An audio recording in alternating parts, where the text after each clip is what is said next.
up like something on the eagle, whatever that song is. The Ashcroft song. Yeah, no, that was the eagle that fly. Oh my gosh. This is you lift me up. So I can that's stand on mountains. That's it. Yeah. Speaking of John Ashcroft, Miserable chair. John Ashcroft, Yes. and politics, John Hancock is an esteemed politician. Yes. He is. What? I'm. You think about the course of a human life. Yeah. And we all do things. Yeah. Every day we do things. Yeah. Several things every day. So if you live to be 70 years old, that's 365 times 70. That's a lot of days. Yeah. And few of us have done something that no one in the history of humankind has ever done. Okay. Few of us get to What's get this. that? And I have done something that no one in the history of humankind has ever done. You, John Hancock. Me, John Hancock. And I'm proud of it. From the fields of Chester. Yes. What is it? I have lost 2 Secretary of State races in the general. Nobody else has done it in the history of the world. Wow. It's amazing. What an accomplishment. But it takes some serious courage to put your name on the ballot like that, doesn't it? Well, the second time especially. Well, but I mean, I've always been a chicken. I couldn't put my name on a ballot. Is that right? I don't like when people don't like me. Yeah. I remember when I got elected as the elder at the church, I said, this is the first election I've won in about 15 years. And, but no, it's good. He's the only guy who got elected elder at 30 because he looked like he was 70. Well, that's an excellent point. I don't think you're voted just on age to be an elder. It makes sense. Yes. What would, if we looked up the word elder, doesn't it mean old? Overseer. It does? It does. In the context of the church. What do you oversee at the church? A fold. Huh? A flock. A flock. Fold. Okay. Yeah, you got 2 families and you're like a shepherd and they're the sheep. They're like the little, Okay. Yeah. I have a totally different question. Okay, for you please. guys. Oh boy. Okay. And this is for all 3 of you. All right. As you know, my brother got married a couple of weeks ago. Well done. My sister got engaged last weekend. What's going on How in was that that? family? Was that quite an event? It was quite an event. Uh-huh. Yes. I guess she said yes. She said yes. Good. And it's going to be a quick turnaround. And they were talking about wedding dates. Uh-huh. So they listed out dates from the spring all the way into the summer. Uh-huh. Mm-hmm. And they said, but one date that they were considering was April 15th. And I said, That is a quick Tax turnaround. day. Thank you.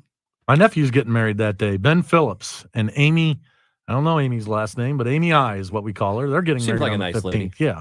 Were they worried? See, that was my thing. I said, don't do it. Don't get married on April 15th. Because it's such a taxing event. Well, no, because everybody is going to say Yeah. tax day. I have a sister whose birthday, Colleen, is on April 15th, and it's the easiest birthday to remember because it's the day that I get to go mail my taxes. Yeah. But, and a credit to your future brother-in-law Yes. is that he'll never forget the day that he got married. No, he never will. Because, it's tax day. It's tax day. But it's kind of the least sexy day of all the days of the year. I don't know. There's rather. What's less worse. sexy than tax day? April 15th is the worst. And if you're self-employed, not only Comes do you 4 have to times pay a your year. taxes, you also have to pay your first quarter estimated taxes all on the same day. It's a miserable day. I hate it. It's the worst. Yeah, it's the one day a year that I say I'm a Republican today. I don't think we ought to be paying taxes. You should. Yeah, and that's nobody wants to pay anything for any. I believe. Of course not. I It's just believe one day a year. that Yeah, right. if And my delusion goes out of me. if employees, we get as an employee, you get taxes taken out of your check. You never see the money. If we had to write that check to the government every pay period, Yeah. there would be a tax revolt in this country. I honestly believe that. Well, yeah, but then Yeah. we'd have no roads. Yeah. Or no, I mean, bridges. you'd have to write the check, but I Yeah. think you would appreciate the fact that we pay a lot of taxes if you had to write that check. I think everybody physically write a check. appreciates that we pay a lot of taxes. I don't think they I think a appreciate it. person who's a school teacher who's getting paid $40,000 knows full well how much the government's taking out because they're getting about half of that money in their pocket. Well, yeah. But So I'm I just think saying, your if you- argument's false. Well, I think you're and incorrect. Amy, to your point, I think April 15th is a fine day to be married. It's a day they'll Wow. never forget. That's the point. Yeah. He will never, she will never, neither Yeah. of them will ever forget what their anniversary is. It's tax day. Yeah. It's not a very It romantic will day. never sneak up on you. But Hmm? uh, Well, yeah, you but I can mean, get a extension. You forget. Yeah, but you still have to pay. Yeah, that's true. Mhm. Yeah, that's crazy, isn't it? And then if you get a refund, I don't know about you, but owning our own businesses, you don't ever get your refund. They You just say, know. we'll keep it and apply it to next year. You know what I did last year? Yeah. I wrote a check out to the Missouri Department of Revenue for my taxes. Yeah. And I guess I put it in the wrong envelope and I sent it to the IRS. Mm-hmm. So this was for They one cash of my it? for one. Yeah, it was for one of my quarterly taxes. And so at the end of the year, I do my taxes, and assuming that I had sent the check to Missouri, Yeah. and so Missouri says you owe blah blah blah blah. You know, you're in arrears. Right. And I'm thinking I'm not in arrears. You know, I looked at my stuff there, and there's no arrears going on. I got all my taxes are paid. I looked at my checkbook. There it is. And no, you're in arrears. And I'm thinking, how in the heck did I get in arrears? So, I wonder that all the time. so then I pulled up my canceled check, Uh-huh. and it's made out to the Missouri Department of Revenue. Yeah. Mhm. And you get your check copies on the computer there. We all know, follow with you. with the Yeah. bank. We're all living So in the I same look at era. the front of the check, and it's Missouri Department of Revenue. And I Uh-huh. look then at the back of the check, and it's paid to the order of the Internal Revenue Service. They cashed the check, Probably the only organization on the planet that could get away with They cashing cashed somebody the else's check. check. and it made me in arrears, Yeah. and I'm not happy about Wait, it. where does that word come from? Arrears? It's you're in arrears. It's you're either in the front or Oh my God. No, I don't think so. It's a Middle English. uh-huh. Arrear my means people. behind or overdue. No, it That's, doesn't. that's me. Uh-huh. Yeah. From the medieval Latin adrato. I don't know. Yeah. Yeah, which means backwards. You're the linguist here. She's Amy. incredible, I'm isn't she? impressed I that you mean, knew all Well, that that. was on I- Google. That was on the Google dictionary. Oh, And Yeah. she did it with one hand. How are you typing with one that hand? is impressive. Hunt and peck. Oh, Yeah. now do you know how to type though? Can you? I type? do. Yeah. Are you a typist there, Ron? No, I mean, I know what I'm doing, I guess, but I'm not. We took the typing classes in high school. Yes, yeah, We Mr. had to, Brown. like, oh, your fingers go here. and- Yes. Right, ditto. But I still don't know what the notches on the F and the J mean. I think that means AS you're ASDFJKL semicolon. That was Yeah. Mr. well Brown. done. ASDF. But why did they put JKL semicolon there? It's like semicolon. the least used of the major keys, right? A The semicolon? Yeah. Well, but when you need it, you need it. I had the No one needs a typewriter semicolon. classes Oh, you too, do? Ranj, and to this day, I mean, I passed it and stuff. I have to look at my fingers while I type. Now, I I don't do look at the too. screen. 120, Yeah, I look 120 at it, words a yeah, minute. Yeah. Do you look at the 120 screen words a or do minute. you look at your fingers?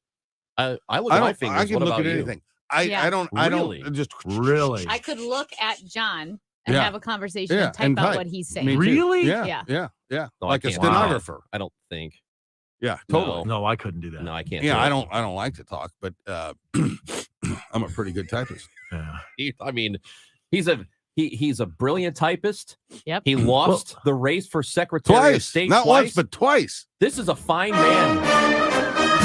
This is a fine man. What a we're country. talking about. What a country Fine we are. American. And he you and can Amy type- could both be stenographers at a court if this radio I mean, stuff you doesn't type work it out. Can you Lose. imagine this guy?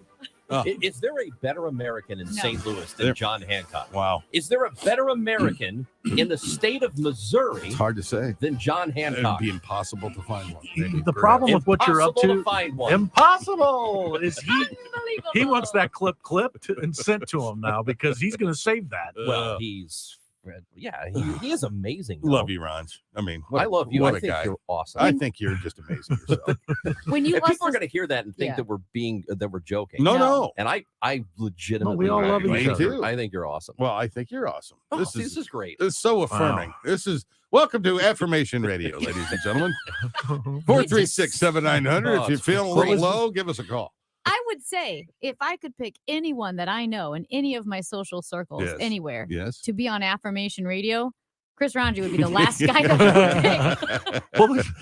What was the guy on Saturday Night Stuart Live? Smalley. Stuart Al Smalley. Franken. yeah, Being you're an idiot. good enough. You're smart The, enough. the best one is when he has Michael Jordan and Yeah. he tells him to look in the mirror. It's okay that you don't jump as high as everybody else.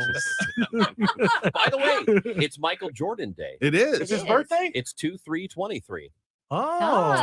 23/23. 23-23. Now, right. I put Tom Brady in the same category as Michael Jordan and Wayne Gretzky. Do you? Michael's still better. Agreed. No, but I mean, in yeah, terms they're, of they're still they're he's- just complete. yeah. But They're- Gretzky and Jordan, Muhammad Ali, Yeah. Babe Ruth. Ali. Brady is the best quarterback that ever walked this earth, and it's not even close. And I say this He's as the most accomplished. I say for this as sure. someone who doesn't like him. A lot of better fighters in LA. Yeah, really? Yeah. Name one. Joe Louis, Okay. Name 2. Ernie Holmes. Oh, of course. Ernie. What about George Foreman? He only got knocked down once in Yeah, his whole life. he was not as good as Ali probably, but I think you can make a case for Mike Tyson in Yeah. that conversation. That guy was as scary far as for a minute. heavyweight fighters are concerned. But I don't understand the hatred for Tom Brady. I mean, I understand that people don't like him because he's pretty and, of course he does everything great. But I mean, how can people not appreciate what he's accomplished? I mean, it's unbelievable. I think a lot of it is just anti-Patriots. It's Yeah. anti-Bill Belichick. And let's be honest, he is great. Unquestionably great. Yeah. But you could make an argument that other quarterbacks that he played against are actually better quarterbacks. No. They're just not as accomplished. There's a difference. Agreed. But Michael Jordan as a one-on-one basketball player, Nobody you better. could not beat Yeah. him at the Nope. time. Yeah. Nope. He was just unbeatable Gretzky. Yeah. as a I hockey would- player at the time. Yep. Yeah, I put Gretzky above Brady. But Yeah. who would be a quarterback that would be better? Aaron Rodgers. No. Yeah. I think Aaron maybe- Rodgers I despise as a human, but as a quarterback, unbelievable. Well, maybe I disagree with you. I think Aaron Rodgers is not the quarterback that Tom Brady is. Maybe Joe Montana, but it's a completely different game Yeah. than Joe Montana. And let's Peyton not forget, Manning. Peyton Manning. Yeah. Let's not forget Y.A. Tittle. Okay. Who's Mr. Tittle? Y.A. Tittle. He was one of the Gonna be great a joke, quarterbacks of yeah. all times. You remember Y.A. Tittle? I No. do not. From the Yeah, New York uh-huh. Giants. Yeah, that's right. Thank you, David. Y.A. Okay. Tittle. I thought you were making. Why not? No, it's his. That's the man's name. I thought you were making it a joke. No, Yeah. I would never joke about Y.A. Tittle. Huh. What a titillating conversation this is. Oh, my come on. All right, God. it's break time now. Yeah, It's break time, and now because you guys ruined all that, yeah, we did. we have to come Thought back and Friday talk was your about. favorite day because we're here. We have to. Now we got to come back and talk about things that matter. Oh boy. See what you've done? Hancock and Kelly with Amy and Chris on KMOX. For everything online, it's Odyssey.com. Download the Odyssey app and listen to The Dave Glover Show and all the news, talk, sports, and podcasts that move you. Odyssey, that's AUDACY. Download Upside and start getting cash back wherever you roll. It's like having your own hype man. Get an average of 17% cash back at restaurants, Oh, it's dinner time. average of 13% on groceries, Get those groceries. 10 cents per gallon average cash back on gas, It's go time. plus cash back at participating convenience stores too. Stacks on stacks. Users can earn hundreds of dollars a year, 3 times more than other apps. Upside, show me that money. All right, we get it. It's easy. Just sign up for the free Upside app and start getting cash back for doing you. Download the free Upside app and use promo code DOYOU for an extra $10 cash back on your first purchase of $10 or more. That's promo code DOYOU for an extra $10 on the free Upside app. Get cash back for doing you with the free app from Upside. Men suffering from erectile dysfunction or PE, regardless of age or past medical history, you'll see instant results on your first visit at Paramount Men's Medical Center. And for a limited time, your initial consultation and first treatment are totally free. Call now 314-720-8081. Did you know you can get your prescriptions for less at your local pharmacy? You can with GoodRx. It's the free app that can save you money on your medications. Just search for your prescription, choose the pharmacy and the price that works best for you, and then show your GoodRx coupon to your pharmacist at the drop-off counter. GoodRx works at over 70,000 pharmacies, including Walmart, Rite Aid, and Walgreens, and it works whether you have insurance or not. It's easy to save. Next time you drop off your prescription, check GoodRx. To start saving today, go to GoodRx.com. GoodRx is not insurance. With one of the best savings rates in America, banking with Capital One is the easiest decision in the history of decisions. Even easier than choosing Slash to be in your band. Next up for lead guitar. You're in. Cool. Yep, even easier than that. And with no fees or minimums on checking and savings accounts, is it even a decision? That's banking reimagined.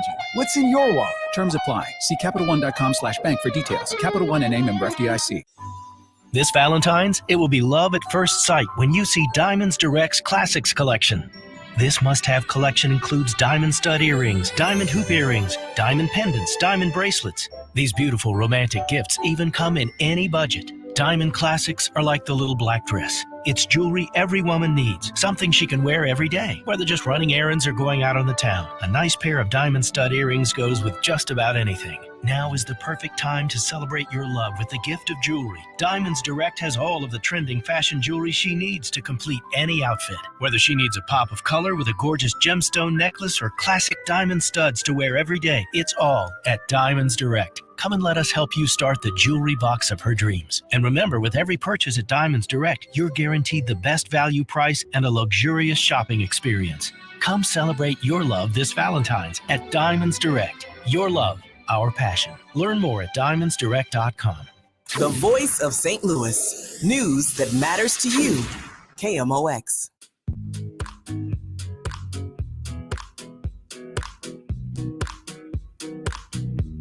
Hancock and Kelly with Amy and Chris on KMOX. And your text messages welcome throughout the day, 314-436-7900. And I'm going to read this one just because sometimes the way our text machine works, for some reason, it's the software. It's every text thing I've ever used does this, right?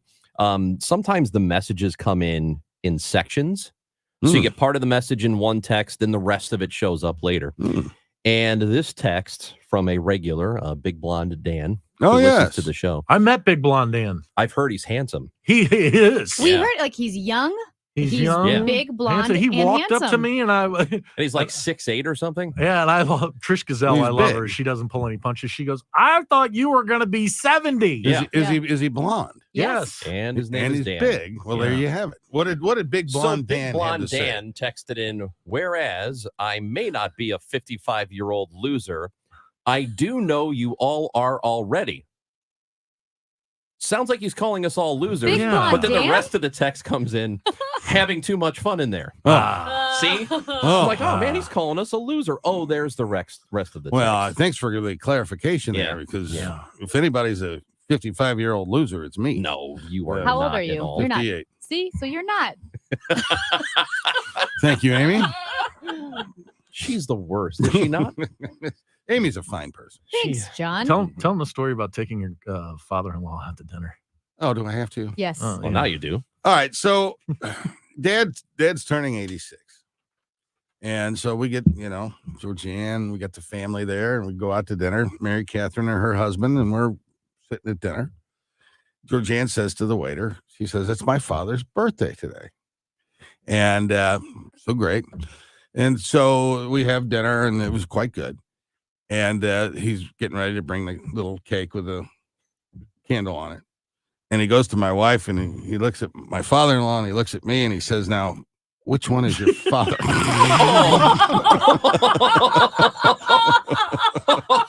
Dad's 86. But he's got a full head of hair. And I paid the bill. So the waiter, So sad. it was so sad. It was almost as sad as the lady at Cub Scout meeting telling me how adorable my grandson was back in the day. It was my son. And your son. Don't worry about it, you Yeah. guys. I know you think I'm beating him up with this, but I just give you a little sample of what our life is like in public. We were playing snooker yesterday, and all of a sudden, these guys who play there all the time, they come in, and you would have thought it was Cheers. "Hey, John, how are you, brother?" No, I'm standing right next to John. Yeah. Okay. "Man, the show was great this past week. Come here, brother," giving him hugs. And then John's like, "Good to see you, Tom. Hey, Bill, how are you?" Blah, blah, blah. 5-minute conversation with the other half of Hancock and Kelly talking about Hancock and Kelly. No acknowledgement of me. Just, Well, no, he did. He came up later and said, "Now, what's your first name?" did he do that? Yes. Yeah. Oh, come on. Oh, yeah. So I don't mind Wait, we're giving my talking about buddy the- a little, trouble. We're talking about the TV show. Yes. So they know what you look like. Yes. You know what it is? They don't agree with you. Nobody politically. agrees with me when in public, They don't and agree they with you? feel Let they're that be a entitled. Now lesson these guys to didn't all do of it. us. These guys were great, but this happens to me all the time. It happened to me with Trish Gazelle at Dave Glover's thing the other day. The people feel like they can just come up and say, I don't like anything about you. That's awful. I love you, Michael Well, Kelly. I appreciate that, but I'm like, I want to be like, oh, so what do you do? Oh, Yeah. you're a computer programmer? I think they all suck. Yeah. You know, I mean, 'cause, people just, baseball games specifically, people come up and go, I love your rhetoric. And I just like, love your yeah, I rhetoric. just want to punch them in the mouth. I want to be like, what do Do you you there, ask them why buddy? they have such wrong opinions? No, I just say, hey, thanks for watching and move Yeah, along and, okay. try to be nice. But Yeah. because we do this kind of stuff, people feel like they're able to come up Yeah. and say the most Yeah. ridiculous Well, stuff to you. You're the enemy, Michael. Yeah, that's right. Right? Well, You're I the- didn't you're try the to enemy of overthrow the our people. government. Yeah, that's right. Uh, Yeah. I'm sorry. You should lean into it. Be like, thank you, comrade. Yeah. Want to go get in a bread line? Dude, start calling people comrade. Oh, do it. I love it. I said we were not going to So do much this. for the serious so much for the fun. All right, discussion. next segment. Next segment. No fun whatsoever. None. Zero. With Hancock and Kelly. Amy and Chris on KMOX.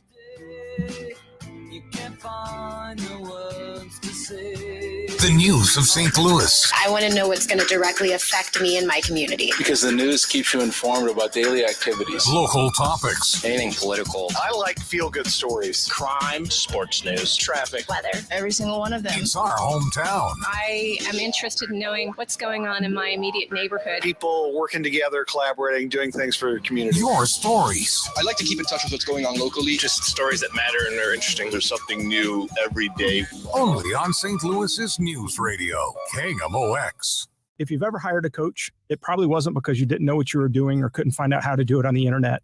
It was most likely because a coach brings a level of accountability, additional knowledge, and useful second set of eyes that helped you achieve your goals. In a strange way, IT works the exact same way. If your organization has problems finishing IT projects or delivering consistent service to your team, you are not alone.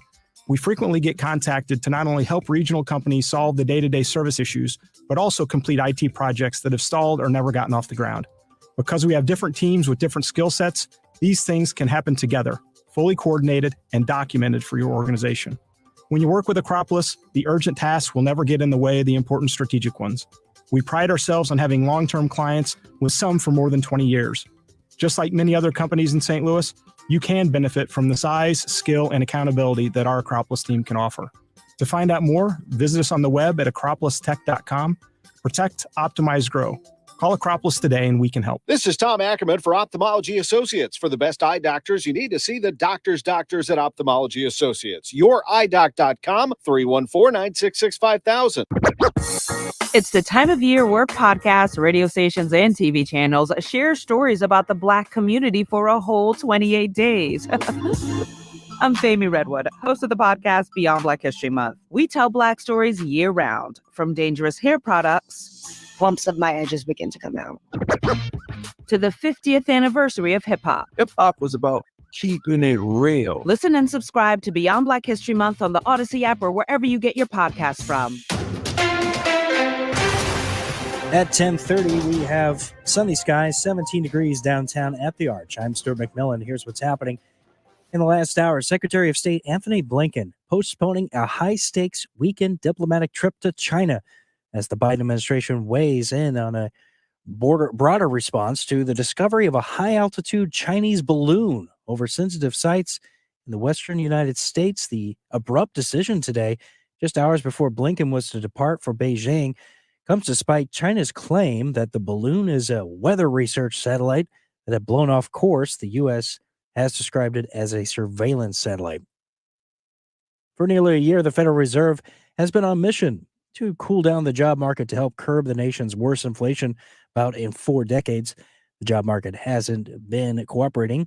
Consider what happened in January. The government reported Friday that employers added a sizzling 517,000 jobs last month, and that the unemployment rate dipped to 3.4%. The Arena Football League, which filed for bankruptcy in 2019, announced its return by simply saying, "We're back." In a press release, the league's popularity peaked in the early 2000s after Kurt Warner, formerly of the AFL's Iowa Barnstormers, rose to fame as an MVP quarterback for the St. Louis Rams. The St. Louis Stampede was a short-lived team in the AFL back in the 95 and 96 seasons. They made the playoffs both seasons, but lost in the first round games. There's emergency vehicles 70 eastbound to Zumbel Road. Be prepared to stop there. And it looks like 55 southbound, just before Merrimack Bottom, they have that open all the way now. All the lanes are open after that beer truck had caught on fire on the shoulder there earlier this morning, about 6 o'clock. Your weather for today, a high around 28, low of 22 tonight, 48 tomorrow, and 57 will be the high on Sunday. So get out those Bermuda shorts. 17 degrees right now downtown at the Arch. I'm Stuart McMillan, KMOX News. I'm John Morgan of Morgan & Morgan. Today, we're the largest injury firm in the world, and I'm thankful to you for trusting us all these years. We'll always be here for the people, not the powerful. We'll always be here for you. Morgan & Morgan. Visit forthepeople.com for an office near you. Broadcasting from the Underlaw Injury Lawyers, GetJim.com studios. KMOX. Hi, this is Ken. And Lori Heisey of Heisey Advisory Group. We're dedicated to helping individuals and families work toward their financial goals. Join us Sundays at 9:30 a.m. for Your Retirement Highway. Investment advisory services by individuals through AE Wealth Management, LLC. SSM Health welcomes the St. Louis Golf Expo February 3rd through the 5th at St. Charles Convention Center. Get bonus golf and pro tour tickets while they last. Shop 70 exhibits, get lessons, savor beer and cocktails. VIP tickets at stlgolfexpo.com. Get ready for men's Billikens basketball action tonight as they take on VCU. Pregame 5:47, tip at 6. Hear it here on your home for Billikens basketball. KMOX.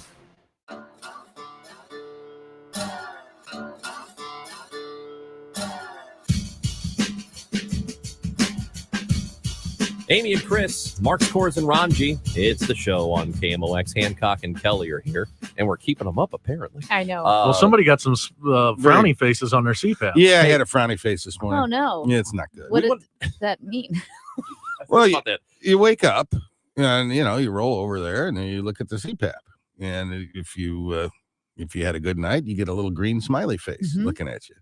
And if something didn't go so well during the course of the evening, you get a little red frowny face. And I had a red frowny face this morning. That tells you it's not going to be a great day. Oh. Well, that's not good. Well, let's get to the crucible and I know. start playing some snooker. Everybody feels really sorry for John Hancock right now, but they won't in like 20 seconds because Michael Kelly has one of the most horrific stories I've ever heard. Yeah, it was awful. So I was asking John about his CPAP, and now you have the CPAP that goes into your nose. Right it doesn't there. cover your mouth. Yeah. I have a buddy of mine. He lives out in Hawaii. He's got the CPAP, and it covers his whole mouth. And one night he wakes up, and he got a tickle in his throat, and he's like, "What's going on?" That's crazy. So he doesn't think anything of it. Gets through the night. So the next day he's washing his CPAP, and that tickle, it was a gecko. It was stuck in the hose. And so the whole evening had been walking in and out of his throat and died. Right? I was like, I said to him, I said, I could never put that thing on my face ever again. I'm questioning how a gecko gets in the hose. Well, so they got the why am I having to do this? Now- Just go with it. Well, did he say if his breathing was 15% better? I don't know, but could you Thank you, Tom. imagine Yeah. a dead gecko? And it must have died because, it'd been, and It was who a knows how dead long. gecko in the hose. Well, it had died in the tube because I guess it gecko was stuck died between his in the mouth and the hose. machine. Oh, my God. Incredible. That's That horrible. you would have a dead gecko in the hose. Yeah. I mean, you think about the odds of that. Well, probably pretty good in Hawaii. Yeah, I don't know. You got to be mindful of your CPAP. Yeah, but a dead gecko in the hose? I mean, wow. No, well, it apparently went into his throat. A dead gecko in your throat. That's even more odd. Here we go. You got the hose going on, and then the gecko's in the throat all Do of you a see sudden. what I see? I see what you see. And I see what you deal with. Yeah, all right. This just happens. He'll just start repeating stuff over and over again. It's unbelievable. People ask me, Unbelievable. is he on the spectrum? I'm like, I don't know. Well, Ranj has something wrong with his memory. What's that? Yeah, I just forget things that don't matter. No, well, then nothing you say matters. Ooh. Because you forget everything you've ever said. Damn, you're that. No, he does. I'm That just. sounded like a wife talking to a husband. Right Words there, have right? consequences. I've told you over and over. No, you'll say something and he'll make multiple comments. If I bring up any one of those comments, even though they happened maybe an hour ago, he has no recollection. Isn't that refreshing, though? It's nice. He lives a pretty good life. Like he feels happy all the time because he has when people say they have no regrets, I don't believe them. I have a lot of regrets. Now I believe them because they have no regrets because they have no memory of anything they've ever done or said. Have you regrets, Amy? Oh, so many. Don't you think that you'd be better served if you just forgot things that don't matter and used your brain to occupy stuff that does? I forget nothing. See? And Except that's for why you're so anxious. Meetings and compliance training. Okay. So you don't remember everything. There's some do you? training, emails I got to do. It's a great way to go about life. Totally. I wish there were certain things I could delete from my mind and not think about. Really? Yeah. I mean, there's certain things that obsess in everybody's mind. Girls, for one. If I didn't think about girls all the time, I literally would be Elon Musk. I would own the world. I would own it. Well, wait a minute. He does too, though. Does he think still about owns the girls? world. I don't know. But he's got a lot of ambition. Yeah. He has a disease, an ambitious disease. But it starts when you're a little kid. You're like, all oh, the Jenny in girls class. I've You're in loved fourth grade. You're staring at Jenny, and then you think about girls, and then you They can't ever get rid of it. traveled in and out my door. Yeah. I'm glad they came. I along. dedicate this song and whatever the next line is to all I'm the glad girls they came I've along. loved before. And you offered to sing at my sister's wedding. Maybe you should sing that Little one. Willie Nelson. By the way, he's going to go into the Rock and Roll Hall of Fame. Is he, Willie? Yeah, that's right. Now, Yeah. help me with that. What rock and roll song does Willie sing? To all the girls I've... I don't know. He is having a 90th birthday bash at 90? the Hollywood Bowl. I would and the totally lineup, love to go. oh my gosh. The cheapest tickets start at $1,200. And now we can get him to come to Missouri because weed is legal It's today. legal, yeah. Who would have thought Well, that the Willie dispensaries Nelson can would be now. alive when marijuana was legalized? Right? 90 years old. How do you live to be 90 years old living that kind of a life? Maybe it's the I think he's relaxed. So there is a female version of Willie Nelson. Willie Nelson emerging right now. Who's that? Her name is Brandy Carlisle, and I've she'll heard of be her. at the Willie amazing. celebration. She is so good. She's so good. She's a folk singer. She was on Saturday Night Live not too long ago. Oh, that's the one you sent me. Yeah. She started in the Seattle grunge scene. So the first Brandy Carlisle album I bought was from Brandy Carlisle at the pageant. She was opening for The Fray. She also opened for Jamie Cullum, which was our first concert we went to. And she was behind a folding table at the pageant. Wow. Just to the right of the stage. We bought her album and have been huge fans ever since. Amy, I didn't really know who she was, Yeah. and I'd even seen her live. I'd been to a Dave Matthews concert where Yeah. they brought her on stage, and I was like, "Oh, that's great! I'm here for Dave Matthews." But I saw her on Saturday Night Live, and I wasted a whole evening. Not wasted. I spent 5 or 6 hours into the middle of the night listening to her music. She blew me a kiss. So I love Brandy Hey, Carlisle. now. I love Brandy Yeah. Carlisle. Like, again, we've been Did you following like her back when she was in the Go-Go's? Brandy Carlisle. She was in the Go-Go's. No, it's Belinda. Oh, are they related? Wait a minute. Brandy Carlisle kissed you. No, she Amazing. blew me a kiss. Oh, she blew a She kiss. is. Did you so- get it on video? Oh my gosh. So she was at the Fox. And again, we've been following her She's since behind a folding table. 2004. No, this was, Keep going. I don't even know how to talk with the three of you in a room. We were at the Fox and it was raining. And raining so outside. I was standing under a street light Under in a the street rain. light in the rain. And everybody was going out to the back door of the Fox because you're Crowd waiting to flooding onto the street. Go ahead, Aim. Go ahead. You're too sultry for me. Everyone's going to the back door of the Fox door. because they want to see her. Right. Looking for Brandy. All right. Go ahead. But she's awesome. She's a decoy. Right. She has a decoy car and it's an SUV. And I'm waiting to be picked up in the rain under a Wait, street light. hold on a second. What? Let me stop Amy's you getting right there. picked up in the rain. ladies Brandy and gentlemen. Carlisle Uh-huh. Yeah. has a decoy Yeah, vehicle. she's not No, Bono. like she She's went. what the hell? No, there were tons of people waiting outside the back door. She's big, like Obama had her as like his favorite artist. a Yeah, couple but years she's ago. not like years ago. I don't- She's won a how many- gazillion Grammys. Never Okay, heard of how them. many people, an average person, Mhm. do you think would know who that is if they saw them? Not many. I Not don't know, many. but the people at the concert all knew Right. who she was. So there were Well, yeah. 100 people, right? 100 people at the back door. And so instead In of the coming, rain. instead of coming out the back door, she went out a side door and went around in an SUV. And she was in the front seat of the SUV. And I waved and I blew her a kiss. And she looked at me and went like this and blew me a kiss With back. two hands. I Yeah. touched It was Bono's a hand two-handed once. blown kiss. It was. Nice. That was a moment. You touch Bono? You know what? You're Yeah. such Hey, a one-upper. You it's way interrupt my better. story, and then you say that It's way you've better. shaken Actually, John Bono's interrupted your story. I just joined in. I've met Bono. I have a picture with him. Oh, that's even better. Yeah. I will show it to you in the break here. I met him in 2003 at the Democratic Convention in Boston, and celebrities don't impress me. I'm not one of those people who's going to go up and ask for an autograph or a picture. Yeah. And so on the presidential campaign, I traveled with Mr. Gephardt everywhere and met everybody. And I always told him, he goes, "You never bother anybody for a picture or anything." I was like, "No, I won't." I said, "There's one person, and if it's Bono, I'm going to do it." So we're standing there, and Mr. Gephardt's giving his concession speech at the Democratic Convention. He's not going to run for president. He's going to leave Congress. He lost, etc. And one of the security guys standing next to me goes, "Hey, there's your boyfriend." And I said, "Who?" He goes, "Bono." I said, "Where?" He goes, "To your left."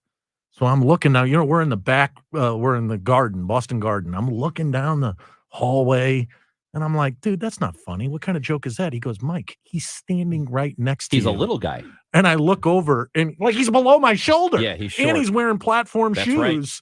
I mean, he's a little man. Now, You're also very tall. yeah, but he's really small. And by the way, he is one of the most spectacular humans he should have the Nobel Peace Prize. This For man what? has what? For what? Yeah. The aid for Africa. He's done so much. Red campaign. Yeah, the red Yeah. campaign. I mean, And who else did a lot? George Bush. He got W. he got W involved Yep. in your buddy from St. Louis. What's his name? Jack lawyer? Oliver. Jack Oliver. Bono is one of the people who's used his celebrity for good in the world. Well, good for him. Bully, I say. Yes. And he should have the Nobel Peace Prize. But So has you're he saying- ever? Hold on. Okay. Are you saying that Bono's a great American? I think Bono. He's no John Hancock. Bono is a great American. Oh, I tell you Hancock and what, Kelly, you want to stick around for one more I second? guess. Yeah, well, you might as well. Under the lamppost. You're listening to the show on KMOX. I'm Dr. Brendan White. I've been an optometrist for 29 years now. I started taking Balance of Nature fruits and vegetables 20-something years ago, and I've been taking it ever since. My practice is called Envision Eye Health. We're all about preventative eye care. One of the things established from eye research is fruits and vegetables are good for our eye health. So I've always liked Balance of Nature from that sense. And the concept is clear from the title. This is the way our nutrition was meant to be acquired, through fruits and vegetables. So my favorite question I get when I'm working in my clinic is, "Doctor, well, what do you do?" And I tell them I take Balance of Nature. It's a great product. And I can't think of another product that has a more broad reaching scale of things that it can improve in our health. Start your journey to better health. Call 1-800-246-8751 or go to balanceofnature.com to get free shipping. And don't forget to get 35% off your first preferred order by using discount code ARCH. Let's face it, credit cards are pretty much a necessity. New tires for the car? Here's my card. I order takeout, here's my card. And most of us just accept the high interest rates credit cards charge as a necessary evil. What are you going to do? Get a low fixed-rate credit card consolidation loan from Lightstream from $5,000 to $100,000 and pay off those credit card balances. Apply online, and you could get your money as soon as the day you apply. The average credit card company charges over 19% APR. But with Lightstream, you can get a fixed rate as low as 7.99% APR with autopay and excellent credit. Now I can pay off my high-interest credit cards and save money with a much lower rate. Apply today at lightstream.com/radio and get an additional interest rate discount. That's lightstream.com/radio. Lightstream.com/radio. Subject to credit approval. Rates range from 7.99% APR to 23.99% APR and include a 0.5% autopay discount. Lowest rate requires excellent credit. Terms and conditions apply, and offers are subject to change without notice. Visit lightstream.com/radio for more information. Amy Marks Course. This is my show, my microphone. On the show. Did you see that thing? I can't believe it. Something is obviously wrong. This is a joke, right? Oh my God. Are you freaking kidding me? No way. You gotta be kidding me. Don't feel bad. There's no way you could have known that. Now, did you see this with Chris and Amy on the show? Oh, I love it. I love you guys. Are you guys done jerking around? Are you going to ask us some real questions? All right. Yeah, usually we do Did You See This Here? But we're not going to do Did You See This Here? I can't, one day your key card's not going to let you in the building. Why? Wow. No, it's all good. Amy has a question about politics now. She has a question about. She has multiple questions I about do have a politics. question. Okay. It is about committees in Congress, committee appointments, and this whole back and forth of kicking people off committees. And there are several angles to this. Obviously, the Democrats kicked off Marjorie Taylor Greene off of some of her committees. She said outlandish things. Ilhan Omar, for at least when she first joined Congress, it was rather notorious for some of her anti-Semitic remarks. She has since apologized for those remarks, although I don't know. She said she didn't understand that implying that Jewish people were like driven by money or controlled money was an anti-Semitic trope. I'm not sure how you don't know that. I thought her comments were more about that's what she government did. and not necessarily the people. With all about the Benjamins, she tweeted that, and then she also tweeted some disparaging connotations about Israel. Yeah. So she was condemned by the Democrats. She has been kicked off her specific committee because it does have to do with international diplomatic relations. Foreign Affairs Committee. Yep. What are your thoughts on this whole back and forth? I'm not a big fan of it. The exception I saw was January 6th, where you weren't going to allow Jim Jordan and Matt Gaetz to be on the January 6th commission. And I thought Speaker Pelosi was right to toss them off. They were involved in the effort to cause January 6th to happen. And I think they wanted some serious discussion to happen. And I think that's exactly what did. Now the Republicans have swept it under the rug. In terms of kicking Marjorie Taylor Greene off of committees, I probably wouldn't have done that if I was the speaker back then, because it's the prerogative of the minority. Look, I'm not the biggest fan of Ilhan Omar, but I mean, there's no doubt about it. What we're watching is tit for tat and is not based in solid political thought. So I'm an institutionalist, and I love and admire our governmental institutions. And one of the reasons that we have these norms in Congress and the executive branch is because they help the body to function. And when one party breaks a norm, and that's what Pelosi did when she pulled those Republicans off of committees, what inevitably happens is that as soon as the shoe's on the other foot, they do the same thing. Go back and look at when Harry Reid was the majority leader in the Senate, and they decided to get rid of the filibuster rule for nominating judges, for approving judges. And that broke the norm. Well, Republicans take over, and they then apply that same standard to the Supreme Court. And so you just be careful when you start tinkering around with systems that have been in place for centuries, because no good's going to ultimately come of it. So I don't like this move by Kevin McCarthy. And that was something that he had promised he was going to do. Well, you know, that he was going to take people off of committees. And Ilhan Omar has been controversial throughout her time in Congress. One political pundit argued that both Kevin McCarthy and Ilhan Omar are getting what they want with this, because Kevin McCarthy can say, I kicked Ilhan Omar. I kicked one of the members of the squad off this committee, just like I said I would. Ilhan Omar can, as well as AOC and Cori Bush, talked about the Republican being anti-women, being racist, being, you know, against Muslim women. And they talked a lot about that. And so as far as the talking points go, one, like I said, political commentator said both sides got what they wanted for cable TV. Well, it could be. I still think it's an unfortunate precedent, because, you know, the minority party, they don't get much in our government, and the ability to put whomever they wish on whichever committee, I think, is an important thing that they should have the right to do. And I don't like this. I know there were some Republicans who objected to it. Even Matt Gaetz had said a few days ago he wasn't sure if he was going to go along with this, which is odd if even he doesn't. I don't think he knows anything. Well, he may not. He just wants to say it wasn't stuff just to be in the him. headlines. It wasn't just him, though. I mean, there were other Republicans that weren't comfortable with it. And I watched AOC give a speech. Not my favorite Democrat. If she is a Democrat, I think she calls herself something else. But she made a great point. She said, you're kicking this lady off the committee when literally one of your members threatened my life, put together a video showing me getting killed. Yeah. And this is the way that you all act. And I think this is just kind of the destruction of norms that we've seen since President Trump came into office, and I think we better get used to it. I don't think it's going anywhere. Let me ask you guys about Nikki Haley, and we'll start with you, John, who's going to run for president. Any real chance there? I don't think so. I don't know how she puts the money together. I'm not sure what her particular appeal or lane is.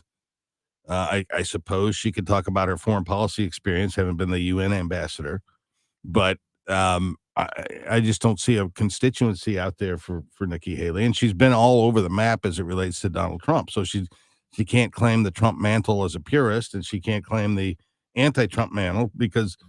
So I just, much like Mike Pence, I just don't see that there's a constituency for her. Can you see it realistically? Can you see it, the nominee being anybody other than Trump or DeSantis? Sure. Yeah. I mean, it's 2023. There's time for somebody to get in. I tell you, a guy that could develop is Mike Pompeo. And if you want to look at somebody that doesn't need to worry about raising money, Governor Glenn Youngkin of Virginia could be an intriguing choice if he chooses to get into this thing. Does Brian Kemp have any interest in running for president? I doubt it. Governor of Georgia. I agree with John. I don't know how much of a chance Nikki Haley has, but anything can happen in these primaries, especially as the fields get bigger.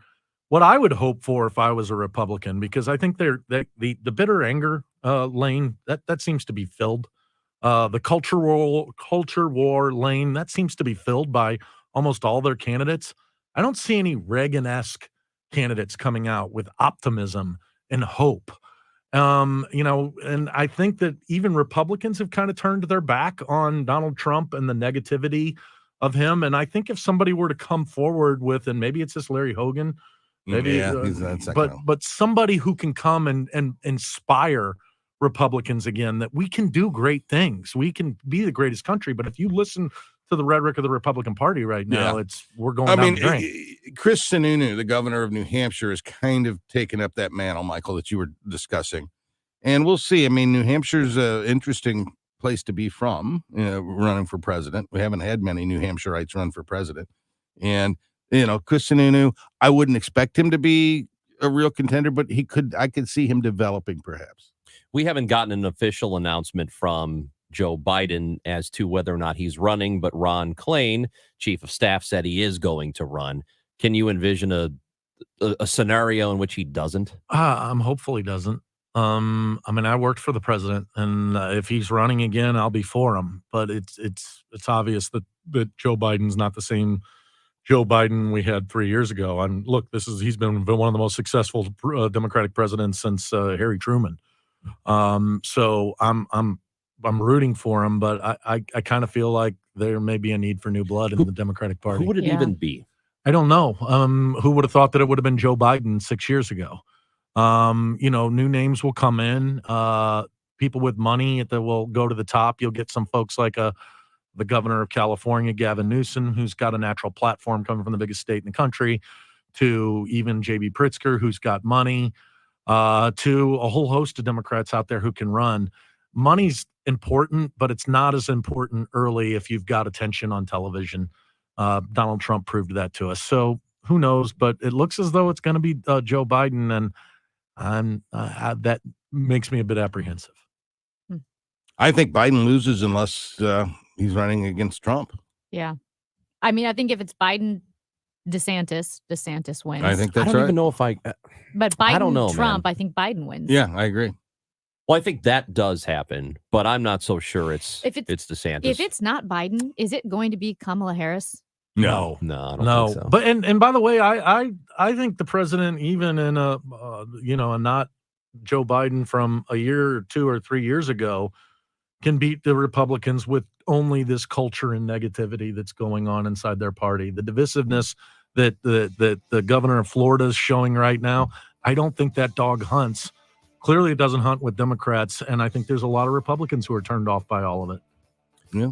Hey, have fun at snooker today. Can't wait. See you guys. We'll see you next Friday, Hancock and Kelly. Indeed. And we love you very much. We love you. Michael? Love you. Thank you. Amy Marks, Kors, and Chris Ranji. Hour 2 of the show next.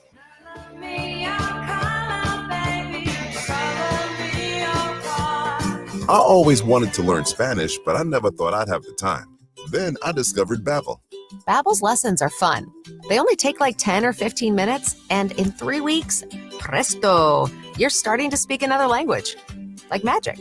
I love that Babbel's lessons aren't just robots talking. They're voiced by native speakers, so you get the pronunciation just right. And they're designed by real language teachers, so you learn how to have real-world conversations, things you'll actually use. It's incredible. After using Babbel, I'm ready to start having real conversations in French. There's all kinds of ways to learn. Use Babbel's podcasts or games or videos. You can even join live classes with a language teacher. If you want to learn a language, there's no faster, easier, better way than Babbel. Babbel. Babbel. Babbel. Évidemment. Go to Babbel.com to try for free. That's Babbel.com. Babbel.com. I'm Brian Westbrook with Coalition Life. Over the past decade, Coalition Life has served thousands of women in crisis pregnancies, helping to save the lives of the children that they carry. Help us build a better community while also reducing or completely eliminating your Missouri taxes with a 70% tax credit. A $1,000 donation today to help these women could cost you as little as $141 out of pocket. Learn more at coalitionlife.com, coalitionlife.com. Thank you. Hi, this is Steve Butts with the Crawford Butts Insurance Agency. I know we're all experiencing sticker shock when you get your insurance premium. Now more than ever, you need an independent insurance agent to find the best value for your family's insurance needs. Crawford Butts, family owned and operated for more than 60 years.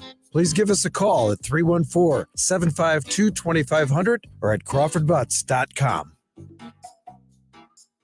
KMOX, KECK HD2, K254CR, St. Louis. The legendary voice of St. Louis, KMOX. Always live on the free Odyssey app.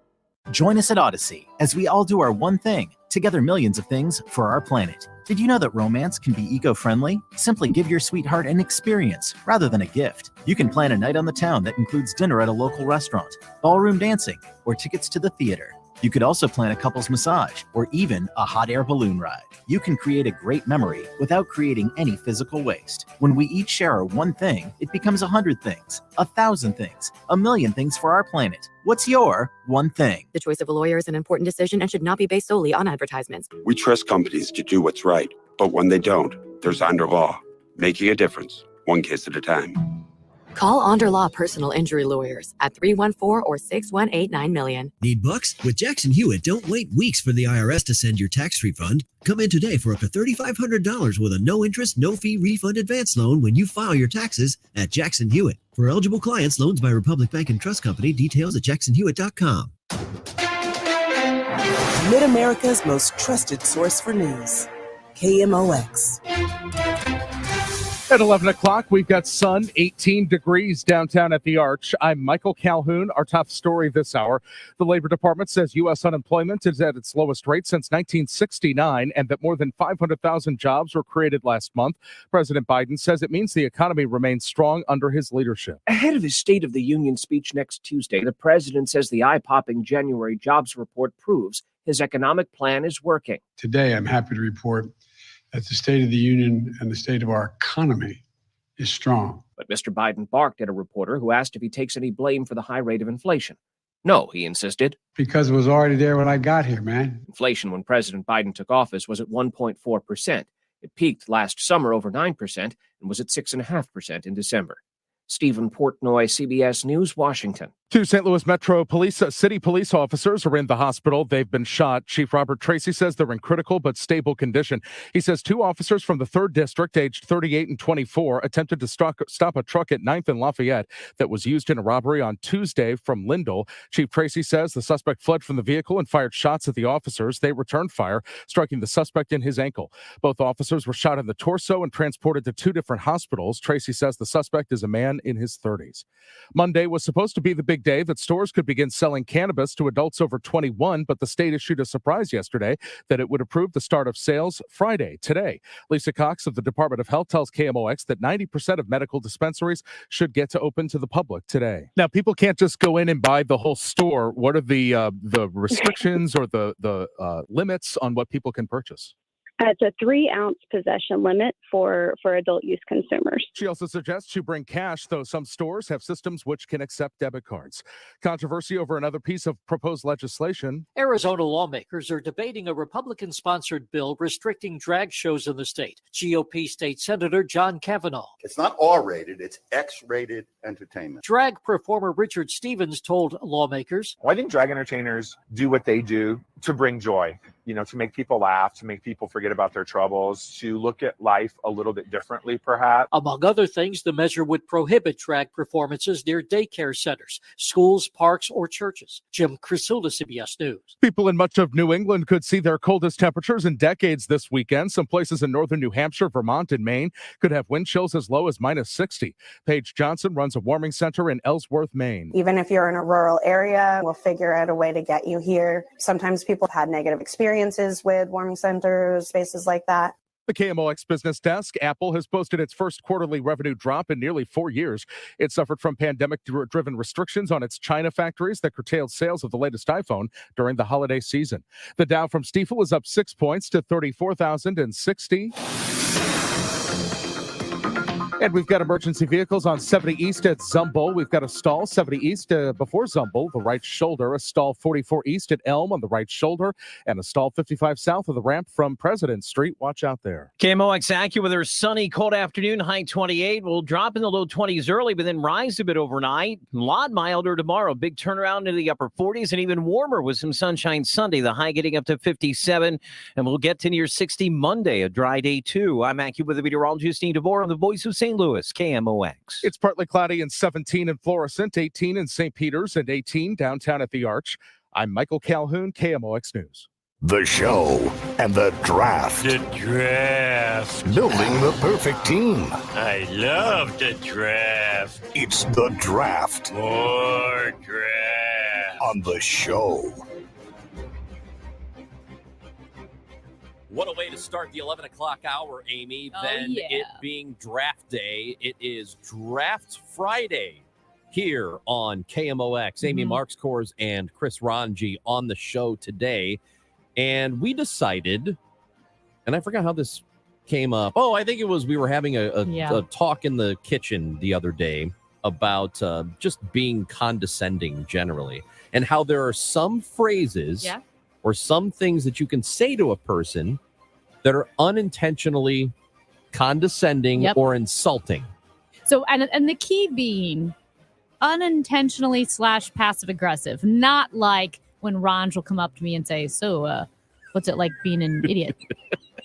That's just directly, that's directly hurtful. Yeah. That's what that is. Okay, here's how we're going to decide who drafts first today. I have a cap in my hand. Okay. And you have to pick. If you pick right, you get the draft first. If you pick wrong, it's mine. Okay. Ready? Wait, what am I picking? Which hand is the cap in? I'm about to show you. Okay, ready? Pick. Right now, this is not a decision. Your right or my left? Your right hand. My right hand, yes, is the cap. You want to go first? Yes, I do. Okay, here we go. Today's draft is things you can say to a person that are unintentionally condescending or insulting. Yep. And I'm going to do it, Ranj. Do not, you mother, do not do it. Do not do it. I'm going to do it. Do not do You it. have been so mean to me my whole life. My number I've only one... known you for 6 months. We've known each Please do other. not take this. My number one overall pick is you're better than that. God, I hate you so much. You knew I was going to do it.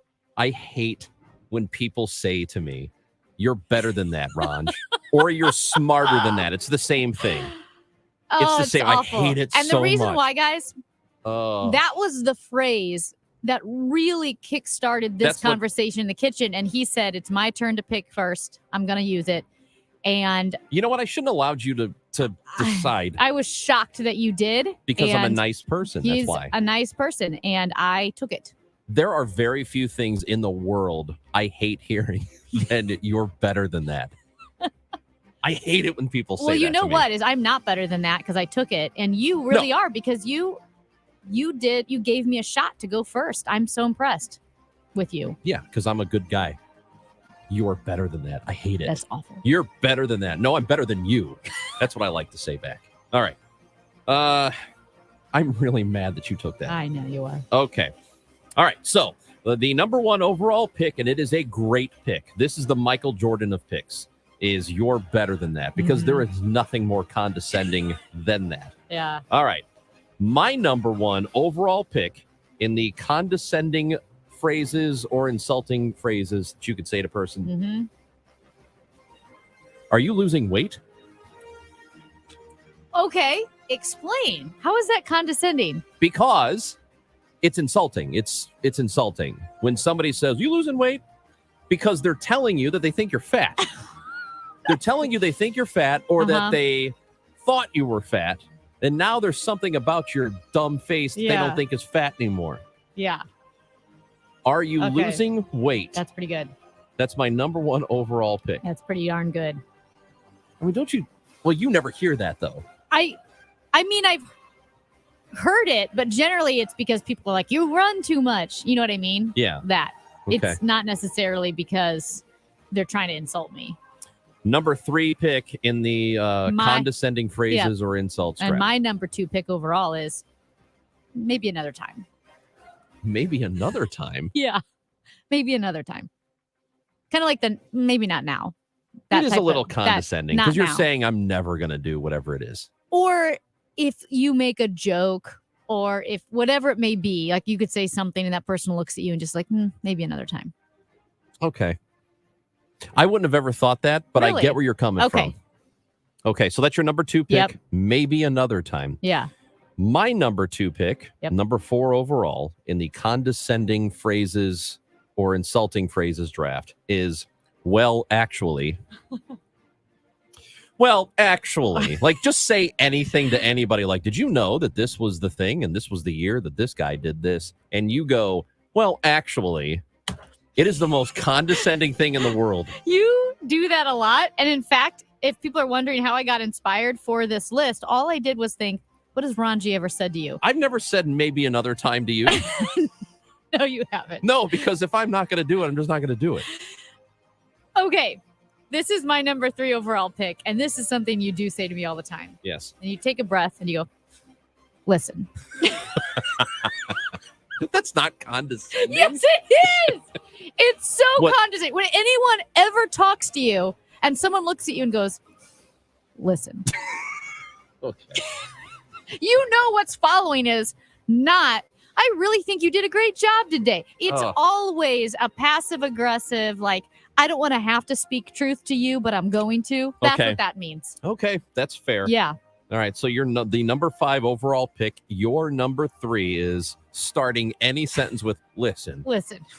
That implies 1, whatever you just said is wrong, and Yeah. 2, you need to hear what I have to say because what you just said is wrong. Yes. Okay. I think that's totally fair. And you do it, you always lean back and take a breath. For you, it's a whole process. It's not just not. the word. Okay. All right. It is a whole routine. It's a liturgy. It's almost, it's All right. All right. So if you want to play along, by the way, if you have your own picks, your own condescending or low-key insulting phrases that you can say to another person, 314-436-7900 or voicemail 314-944-1120. Yeah. All right. Here is another. Here's another. I'm going to take this one. Okay. My number 3 pick is, how are you still single? Interesting. How are How you is still that- single? Wait, but how is that condescending? Because you're questioning why I'm single. Like you're saying, like, you're basically saying what's wrong with you. See, to me, how are you still single is like, you're a catch. Look at all the qualities you have. How are you still single? Because to me, other people would be, I can see why he's single. It implies something's wrong with you, that you should not be single right now. Really? Yeah. How are you still I've single? only taken that as a compliment. Although I'm not good at picking up on insults. Think about it this way. How are you still single? You know? Think about how people say Say it to it. you. Yeah. I guess. think it's really insulting. I think it depends on who's saying it. Also, I don't care, but it is an insulting thing to say to somebody. What if I Like, said, I can see why you're single?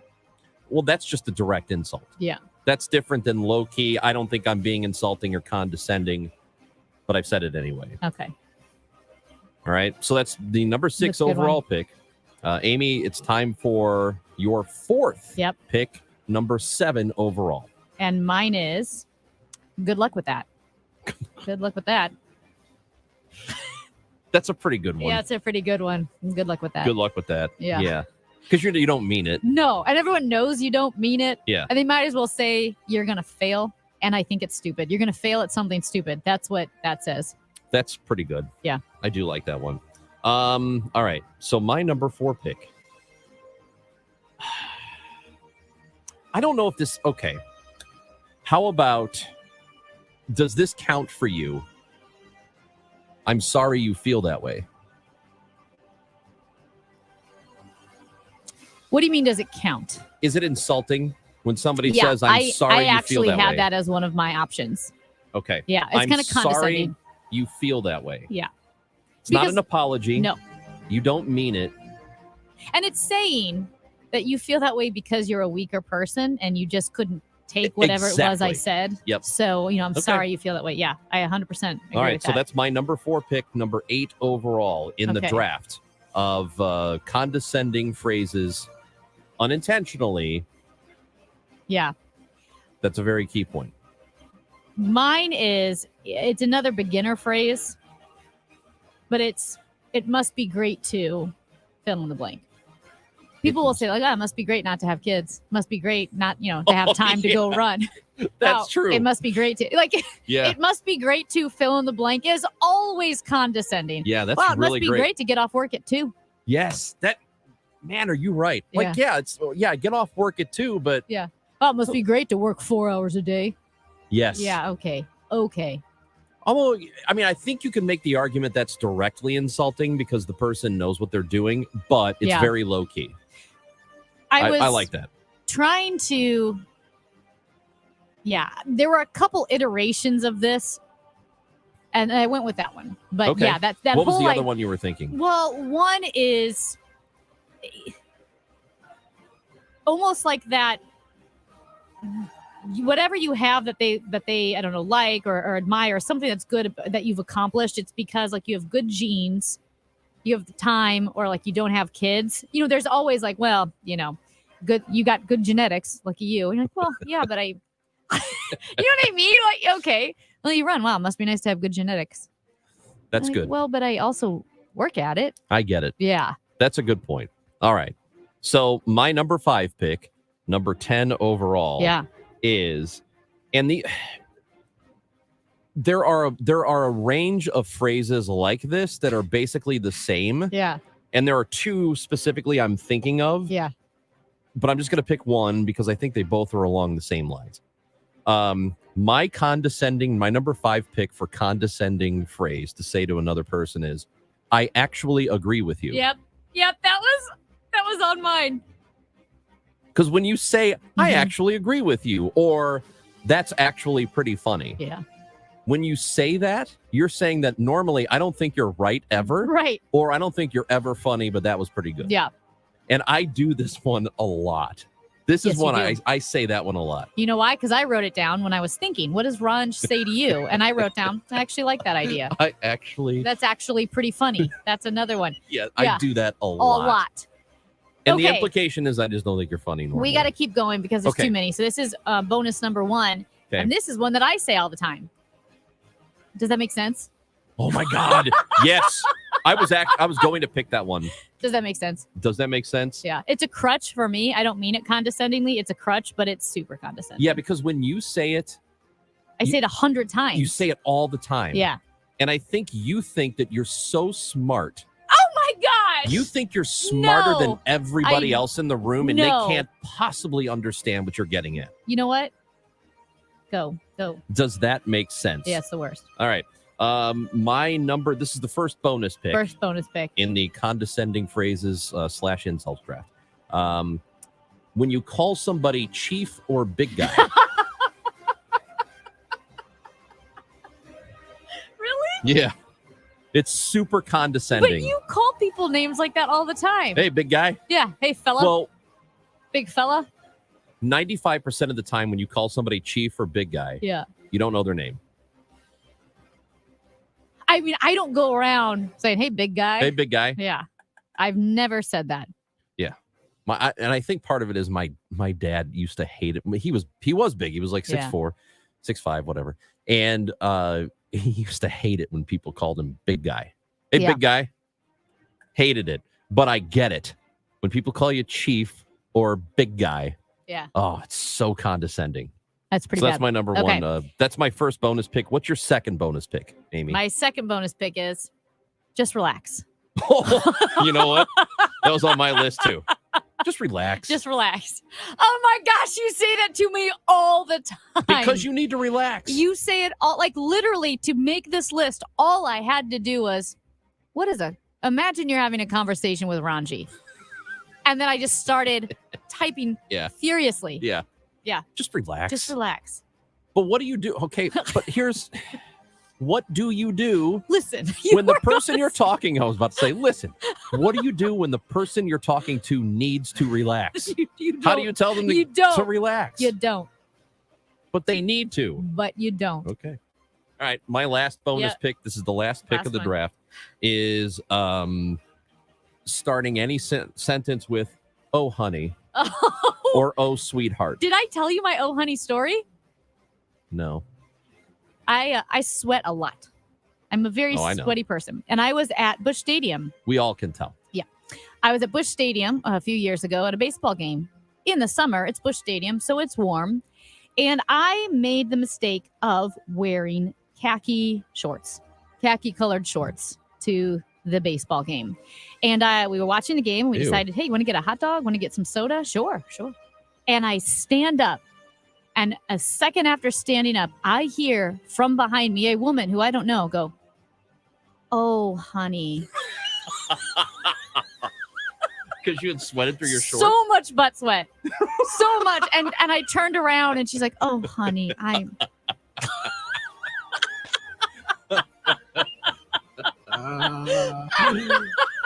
I love that happened to you.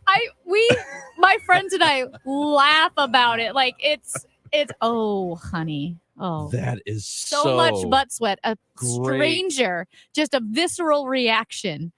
Wow. Yeah. That's so good. All right. Gross. Here's the draft again. Phrases that are unintentionally insulting or condescending. Amy's team is, and I hate you for picking this. Amy's team, you're better than that. Maybe another time. Starting a sentence with listen. Good luck with that. I can't read my handwriting. It must be great too. Fill in the blank. Does that make sense? Mm-hmm. And just relax. Yeah. My team for condescending phrases is, are you losing weight? Well, actually, how are you still single? I'm sorry you feel that way. I actually agree with you. Calling somebody chief or big guy and starting a sentence with, oh, honey, or oh, sweetheart. So there it is. Condescending phrases and insults. If you've got one that you want to contribute, you can. 314-436-7900 to text us, and voicemails at 944-1120. Amy Marks Kors and Chris Ranji on the show today. When we come back, we will ask you a question. We got a question for you, and we wonder what you would do in this situation.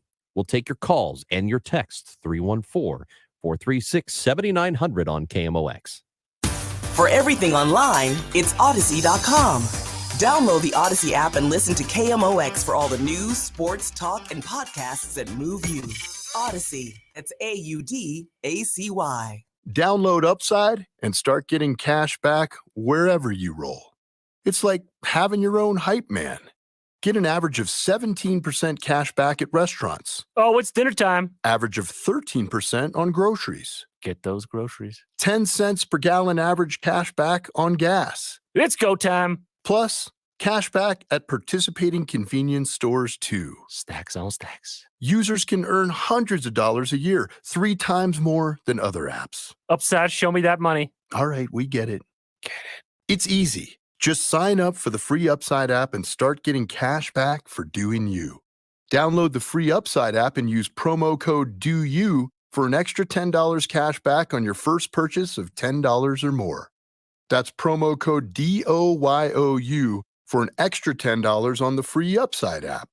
Get cash back for doing you with the free app from Upside. If you owe the IRS, you have a legal issue, and you need the Lance Drury Law Firm. We'll protect your rights. Log on at lancedrurylaw.com. Football's biggest game of the year is coming up February 12th. But if you're looking to travel in 2023, the biggest day of the year for you is February 4th. It's AAA Travel Marketplace. It's the super big, can't-miss travel event of the year. AAA Travel Marketplace features tons of cruise and tour partners all under one roof with limited-time special offers for huge savings on your next dream vacation. AAA Travel Marketplace, Saturday, February 4th, 9 a.m. till noon at the Holiday Inn at Watson and Lindbergh in Sunset Hills. Get all the info at AAA.com/travel show. KMOX celebrates Black History Month, honoring Black icons. Amanda Gorman has the distinct honor of being the youngest National Poet Laureate in U.S. history. She is the author of several publications, including The Hill We Climb, which she recited as the 2021 inaugural poet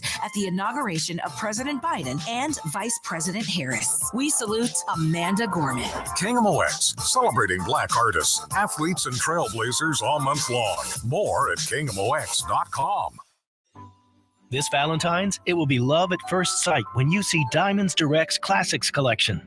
This must-have collection includes diamond stud earrings, diamond hoop earrings, diamond pendants, diamond bracelets. These beautiful romantic gifts even come in any budget. Diamond Classics are like the little black dress. It's jewelry every woman needs, something she can wear every day, whether just running errands or going out on the town. A nice pair of diamond stud earrings goes with just about anything. Now is the perfect time to celebrate your love with the gift of jewelry. Diamonds Direct has all of the trending fashion jewelry she needs to complete any outfit. Whether she needs a pop of color with a gorgeous gemstone necklace or classic diamond studs to wear every day, it's all at Diamonds Direct. Come and let us help you start the jewelry box of her dreams. And remember, with every purchase at Diamonds Direct, you're guaranteed the best value price and a luxurious shopping experience. Come celebrate your love this Valentine's at Diamonds Direct. Your love, our passion. Learn more at diamondsdirect.com.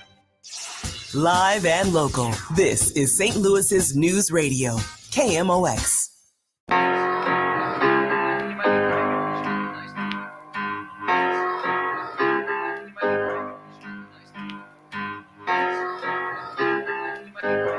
Amy and Chris on the show on KMOX. We said we had a question for you, and you can answer the question 314-436-7900. And still, if you have condescending phrases, unintentionally condescending phrases, or insults that you want to share with us, not necessarily about us, but you can if you want. 314-436-7900. Somebody called in, didn't want to go on the air, but they called in and said, "Bless your heart." Yeah. That's pretty condescending.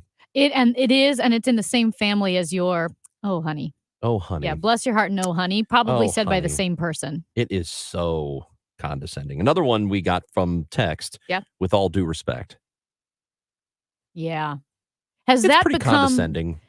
Oh, it's completely condescending. Has it become so condescending that it is just always ironic now? Like you only say it ironically?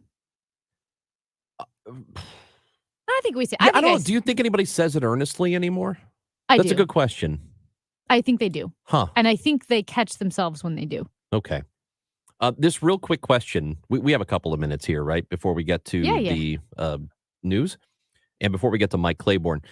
So producer Dave, has a friend who is a cab driver. And the long story short is he picked up Peyton Manning for a fare, right? No, he's a limo driver. Limo driver, sorry.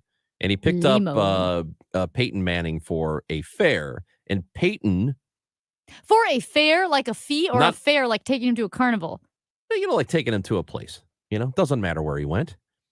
So Peyton Manning, it was, like a taxi fare, a cab fare. Yeah, but it sounds like he's taking him to the Just fair. let's not get lost with the details. I was so Amy, distracted. just relax. Oh. So so Peyton goes to wherever he goes. When the ride is over, Peyton Manning pays him with $100 bill, which was way more than what the fare was, correct? Well, he had rented him he had taken to a couple of places during the day because Okay. he had rented his limo service for a couple of places. And then at the end of the day, he gave him $100, $100 So, bill. a $100 tip. Right. Gives him a $100 bill, Mhm. but then he signs the bill. Like he autographs the $100 and gives it to him, and here's your tip. Okay. If Peyton Manning or somebody famous, and you know, you're a blue collar person and you rely on that money that comes in, gives you a $100 tip, but then they autograph it, is that a kind gesture, or is there something really narcissistic about it? I better not know. say narcissist, by the way, because it's a liberal buzzword, we were told. Well, you're a liberal buzz. Yes. Do you think that is good, or is that kind of a lousy thing to do? And would you keep it, or would you spend it? So it seems kind at first, like, oh my gosh, he gave me $100 tip and he autographed it, but then you realize he's given you an either or situation, Right? Where that $100, I don't want to frame it, but maybe you like Peyton Manning, and it's really cool that he autographed this $100 bill for you. Yeah. So I think if you're a fan, if you're a football fan and you care at all, it's a little bit difficult. If you're not a fan, sell it on eBay. I think you could make you could probably make an extra 50 or whatever on that. It just seems like kind of a weird gesture. I don't know if I like it. Peyton Manning really likes himself, doesn't he? Who does he think he is? Peyton Manning, probably. 314-436-7900. Claiborne coming up next on the show.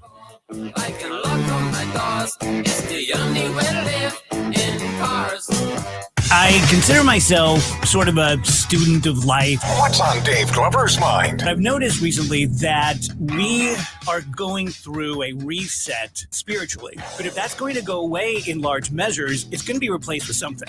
Even if it's just, I am God, I am Dave, I am this, I can do it all. Like, we're going through weird times, and the people who either never had religion or have given it up are looking to replace it with something, and I just think that's fascinating. The Dave Glover Show, weekdays beginning at 1 on KMOX.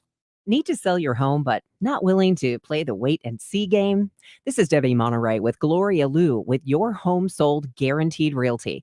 With Gloria Liu, you have seller options to choose from, including a no obligation cash offer from one of Gloria Liu's cash buyers. It's simple, straightforward, and in many cases, you can receive a cash offer in less than 24 hours. No more wait and see game. And you can even pick the closing date. With Gloria Liu and her cash offer program, you are always in control. Not ready for the cash offer? No problem. Gloria Liu has a guaranteed sold program that states Gloria will sell your home at your agreed to price and time frame, or she will buy it herself, guaranteed in writing.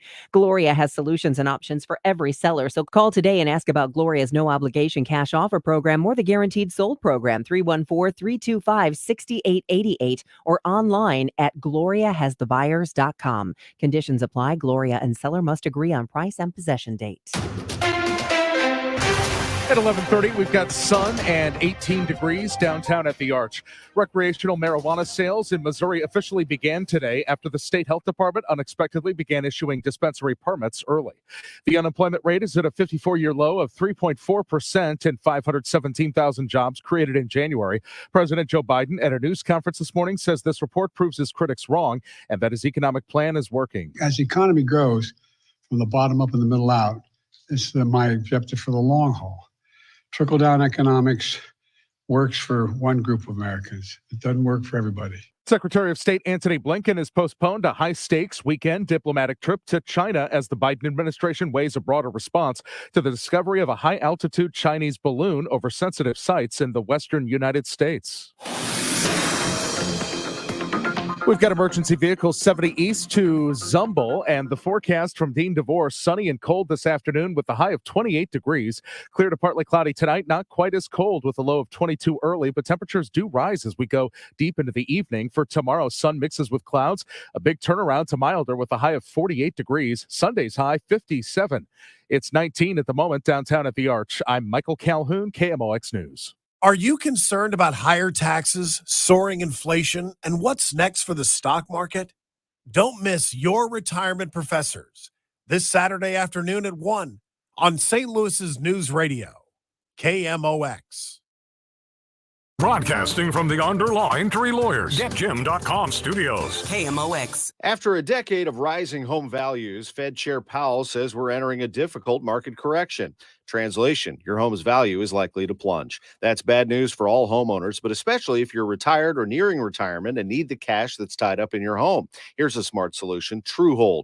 TrueHold will buy your home today before values plunge. But here's what makes TrueHold unique. You can continue living in your home with a comfortable rent. The cash is yours now to do whatever you like. Travel and enjoy retirement, invest it, pay off all your bills, whatever. TrueHold even covers property taxes, insurance, repairs, and maintenance. TrueHold is the simple, easy solution to unlock financial freedom without having to move and disrupt your life. Discover how much TrueHold will give you now while its value is high. Call 855-300-9993. Again, 855-300-9993. That's TrueHold. Visit TrueHold.com. TrueHold.com. I'm Dakota Hudson. I'm Jordan Hicks. I'm Cardinals pitcher Jack Flaherty. I'm Tommy Edman. I'm Cardinals outfielder Jordan Walker. I'm Paul DeYoung. I'm Woodson Contreras. I'm Adam Wainwright, and you're listening to the voice of the Cardinals, KMOX.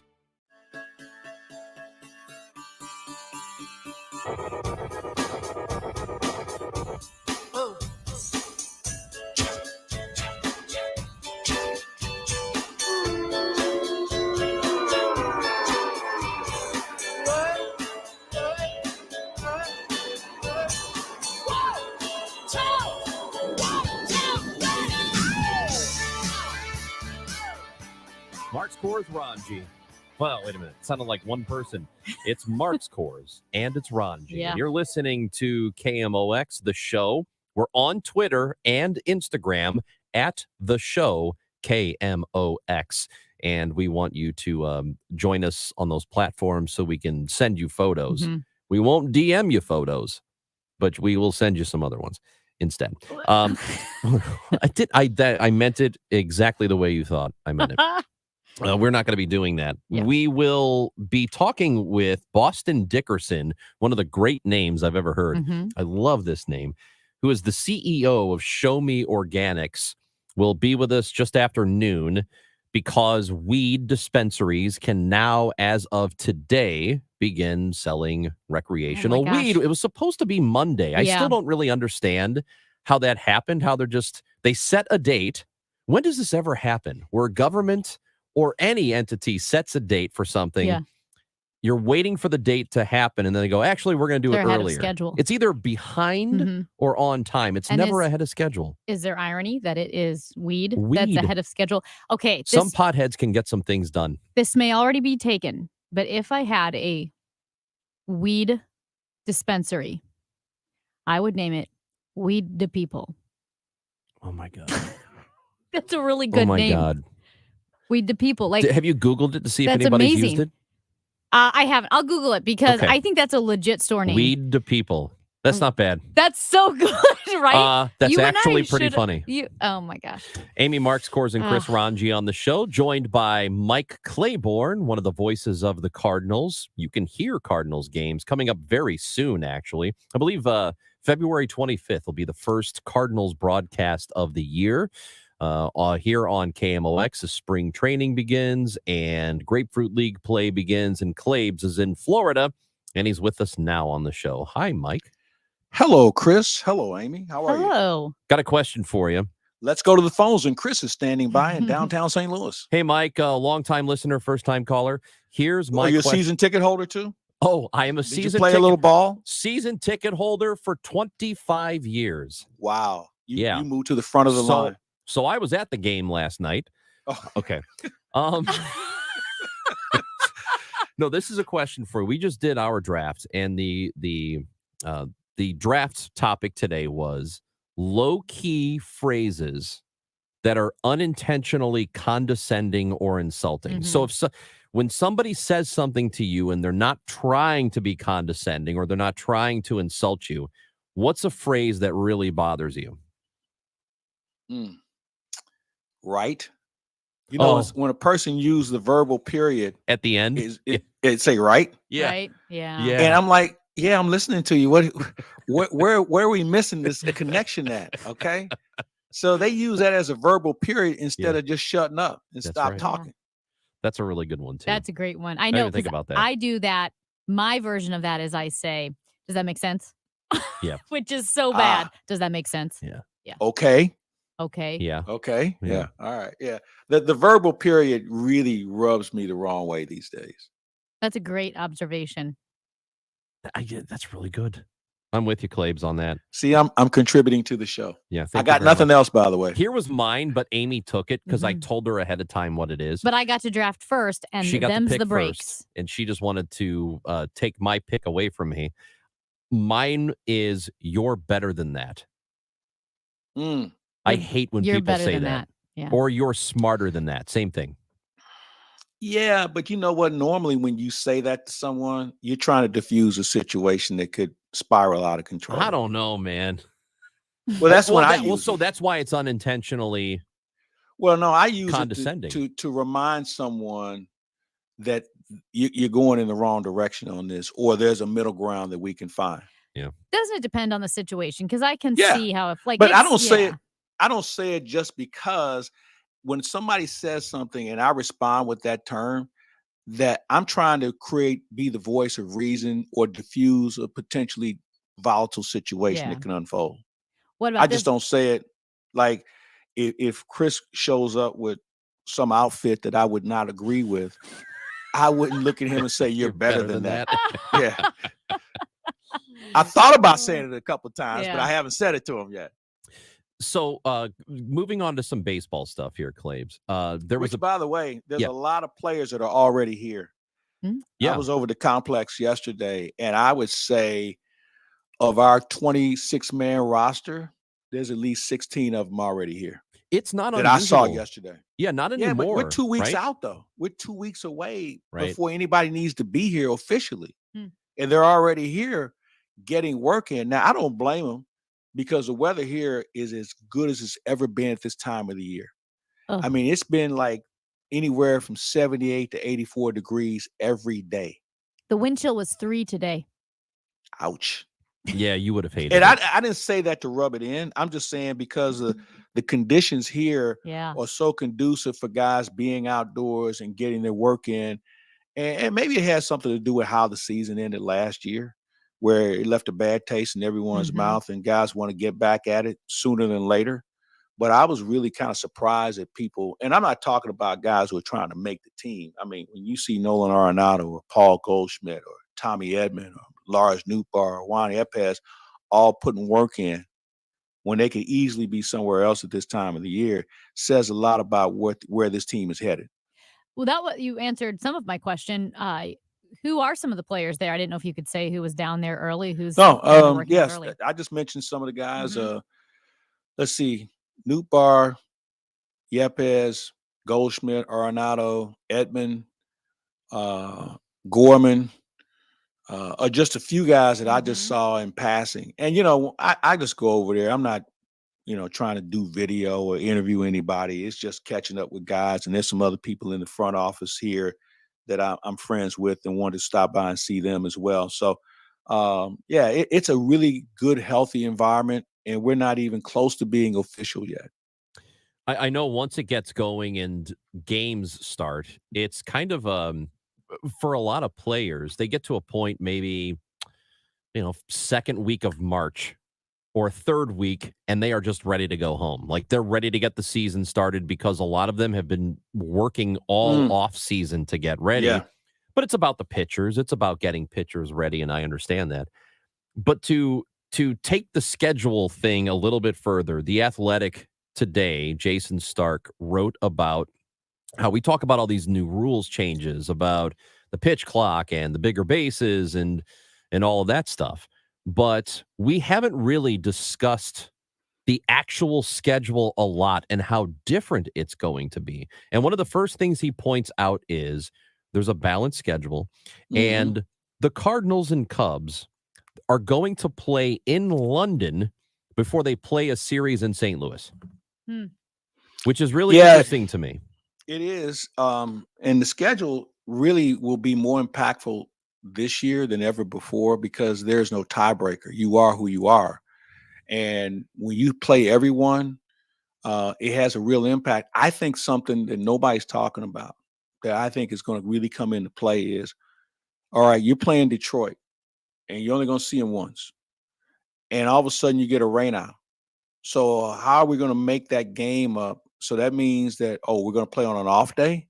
You only have X amount of off days in the season as it is. And how do you make that game up? Or do we have rain in the forecast? So we're going to be here all night to try and get a game in. And oh, by the way, we're playing a day game in LA tomorrow, or maybe not a day game, but we're flying all night to play in Los Angeles tomorrow. I think that this schedule is going to have such an impact on the outcome, and you're going to get some players that are going to start grousing about it. And I'm a little surprised that the Players Association didn't speak up more, because once this thing unravels, and you all know how spring weather can be, right? When you start compounding rainouts and doubleheaders and playing earlier games because you want to beat the weather, this thing could get out of hand quickly. And I don't know if I haven't heard what the plan B is yet. I'm sure there is. I'm sure people thought about it. They haven't shared it. But I think it would be a good idea for them to kind of let us know how this is going to work, because we saw a little bit of it last year where we had some games we moved up time-wise to beat the weather. And that's great if you're a player, but if you're a fan and all of a sudden you were planning on going to a 7:05 game that they moved up to 5 o'clock, or made it a day game, or say, oh, by the way, let's play a doubleheader, I think that can be a little bit of an inconvenience, especially when you've already paid for the ticket. And here's another one, which I wonder how people are. I love the idea that teams are going to play every other team in baseball every single year. There's going to be interleague play, but it's not like this year you play the American League East and next year you'll play the AL West.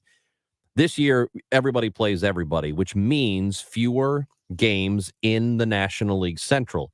Teams used to play 76 games a year against their own division opponents. That's down to 52 games, which will have impacts on the playoffs. How much do you think it'll have an effect? Oh, I think it'll have an impact. And I think one of the reasons why interleague play was a good idea and also a bad idea. Let's say you're playing a team. Let's say, all right, you get the American League West, all right? And there's only one or two teams that are any good, compared to a team that's playing the American League East, where they're stacked. And now the games are harder because the teams are better.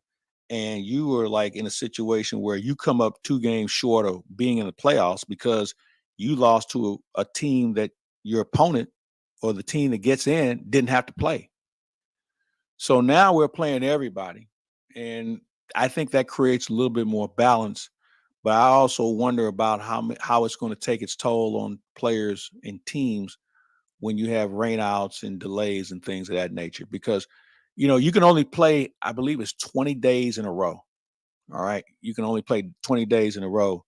And then, because of the Players Association agreement, you have to have a day off. Well, Cardinals did that a couple of times last year because of what I just mentioned, rain delays and rainouts and things of that nature. And all of a sudden, it doesn't become good baseball because you have people that are worn to the core. Your pitching staff is shot, and it's just not what you signed up for. And just to follow up on that, interleague games will go from used to be about 19 or 20 interleague games each team would play a year. That's up to 46 games. So that is a huge jump. Yeah, it's big. I mean, think about it. What is it? 6 games less than your own division games? That's a lot. That's right. That's pretty close. And but I think they thought this was going to create balance. We'll see. Claibs, it is February 3rd, 2/3 of 2023. So it's Michael Jordan Day. 23-23. 23-23. Yeah. Do you have any Michael Jordan stories? Any run-ins? I just saw him the other night.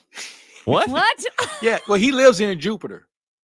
Oh, does he? I think I knew that now that you mentioned it. I ran into him at a location, and we caught up and we're just chopping it up a little bit. And I just congratulated him. I said, congratulations on making $256 million off of selling shoes. Yeah. Wow. Yeah. $256 million is what he made last year. Last year? Yes. On selling Jordans. Jordans Oh The my dude hasn't gosh. played basketball in years. 30 years. And he's still like those Making shoes are as money. popular as anything else. As Mm. soon as there's a release, depending on the style, they're gone in minutes. Well, I'm a Jordan owner. yeah. I have several pairs. First of all, they're pretty comfortable for me. Yeah. But the style, there's some styles I'm like, wait a minute, somebody actually paid to put those on their feet. And then there are other ones that are kind of cool. I'm kind of a cool guy when it comes to that sort of stuff. You are. Okay. But yeah, so yeah, he and we've known each other for tons of years. You've never heard the Halloween party story? Go on. I don't think because All right. I'm like, you caught up. You recognized each other. Michael Jordan knows you. You know Michael Jordan. There's so many questions here, but All right, so Halloween. this is Halloween, and the Chicago Bulls are in town playing an exhibition game. So we knew each other. We had a mutual friend who connected us, and so they were in St. Louis playing an exhibition game. They were playing it on Sunday. They came in on Saturday. It was Halloween, and so he was at the hotel, and he said, "Hey, what are you doing?" I said, "Well, I'm going to a Halloween party." I said, "You should go." He said, "Well, I don't have a costume." I said, "Just go as you are. We'll fake it." You should go as Michael Jordan. So we were involved in a card game before that, and that's another story for another day. Oh yeah, he's So very anyway, competitive. so Rich Gray, who used to work at KMOX, he was a sales manager, one of the greatest. He's the second greatest radio person I've ever known, other than Bob Hyland. And so he had a Halloween party. A bunch of KMOX employees were there. And so we get to the door, and Matt Hyland, Bob Hyland's son, opened the door. Claves, good to see you, man. He said, "Who's your guest?" He said, "He kind of looks like," and he went, "Oh, shoot. I'll use it because we're on radio." And so Rich, to his credit, said, party's going on. Everybody's kind of marveling at Michael Jordan. So Rich stopped the party for a second. He said, "Hey, I'm glad everybody's here. We have some new friends that are here. Let's let them enjoy themselves as much as you guys are enjoying yourselves tonight." And they left him alone. And he was just part of the party. And you think about a guy and he wasn't of the status that he is today, but everybody knew who he was. And anybody who was at that party will tell you we had the best time because he was just Michael. He wasn't Michael Jordan. He wasn't this great superstar. He was just one of the people at the party. Well, it's because he wasn't a billionaire yet. You're right. Yeah. I think if we had that party this Halloween, maybe it'll be a little different. Let's just put it that way. That's awesome. Oh, Claves, incredible. hey, and enjoy Florida and the nice weather. We'll Too late. I'm already doing Yeah, it. I know. We'll talk next week. NHL All-Star game this weekend, so I've been hanging out with all my Oh. hockey buds too, and that's been a blast. Oh, that's cool. They're down in Sunrise, so Oh. I'm going back and forth on the highway, going to this dinner. Hung out with one of our favorite people, the commissioner, Gary Bettman, the other night, who, by the way, is the longest tenured commissioner in the history of sports. 30 No kidding. years he's been the commissioner for the National Hockey League. And I knew Gary when he was in the NBA. So he and I have known each other for, I guess, at least 35 years. There's Yeah. no one like you, Claves. I Yeah. mean, we can't even. There's no way to follow up. He's hanging out with the Anything you say. hugely popular Michael Jordan and Gary Bettman. Equally popular. Equally And popular. multiple other people who Yes. were. I was with my good buddy Tony Sansone last night, Oh, who I nice. think is making his way, and Fast Eddie was here. We hung out a little bit. So this is Beautiful. a good place to hang out. So I'm very blessed to have great friends to hang out with. Enjoy it, my friend. Again. I'm going to work really hard at it, right? Oh man, it's a good life he lives. He's the It's a best. good life. Oh, Mike You guys have a Claiborne. great weekend. Stay warm. Yes, sir. Okay. That's Mike Claiborne. You'll talk to him next week. He is just hanging out with all the stars. It's incredible. Honestly, only Mike Claiborne I could say, "Oh, it's Michael Jordan Day," and he said, "Oh yeah, I ran into him a couple days ago, just catching up."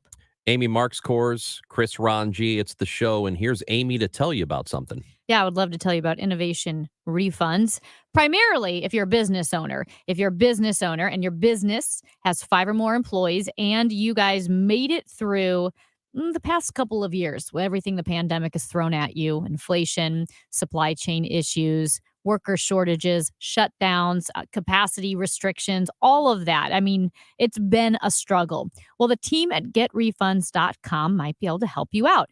Because if you do have 5 or more employees and you manage to make it through the past couple years, you could be eligible to receive a payroll tax rebate of up to $26,000 per employee. Now, this is not a loan and there's nothing that you need to pay back. It's a refund of your taxes. The team of tax attorneys that they've put together are highly trained in this little known payroll tax refund program, and they've already returned $1 billion to businesses, and they can help you too. Businesses of all types can qualify, so don't write yourself off. Even if you took PPP or you saw an increase in sales, you could still be eligible. To find out if your business qualifies, just go to getrefunds.com, click on Qualify Me, and answer a few questions. Getrefunds.com. Balance of Nature, changing the world one life at a time. I'm 58 years old. I was told about Balance of Nature. I watched an older couple in their 90s go from being couch potatoes and not moving at all to getting up. And then within a few weeks, they started going up and walking to get the mail. And then they're walking around the block. I mean, hello. And I'm like, all right, if these people can feel better, what can it do for me? I am now out of bed all day long. Start your journey to better health with Balance of Nature. Call 1-800-246-8751 or go to balanceofnature.com to get 35% off your first preferred order.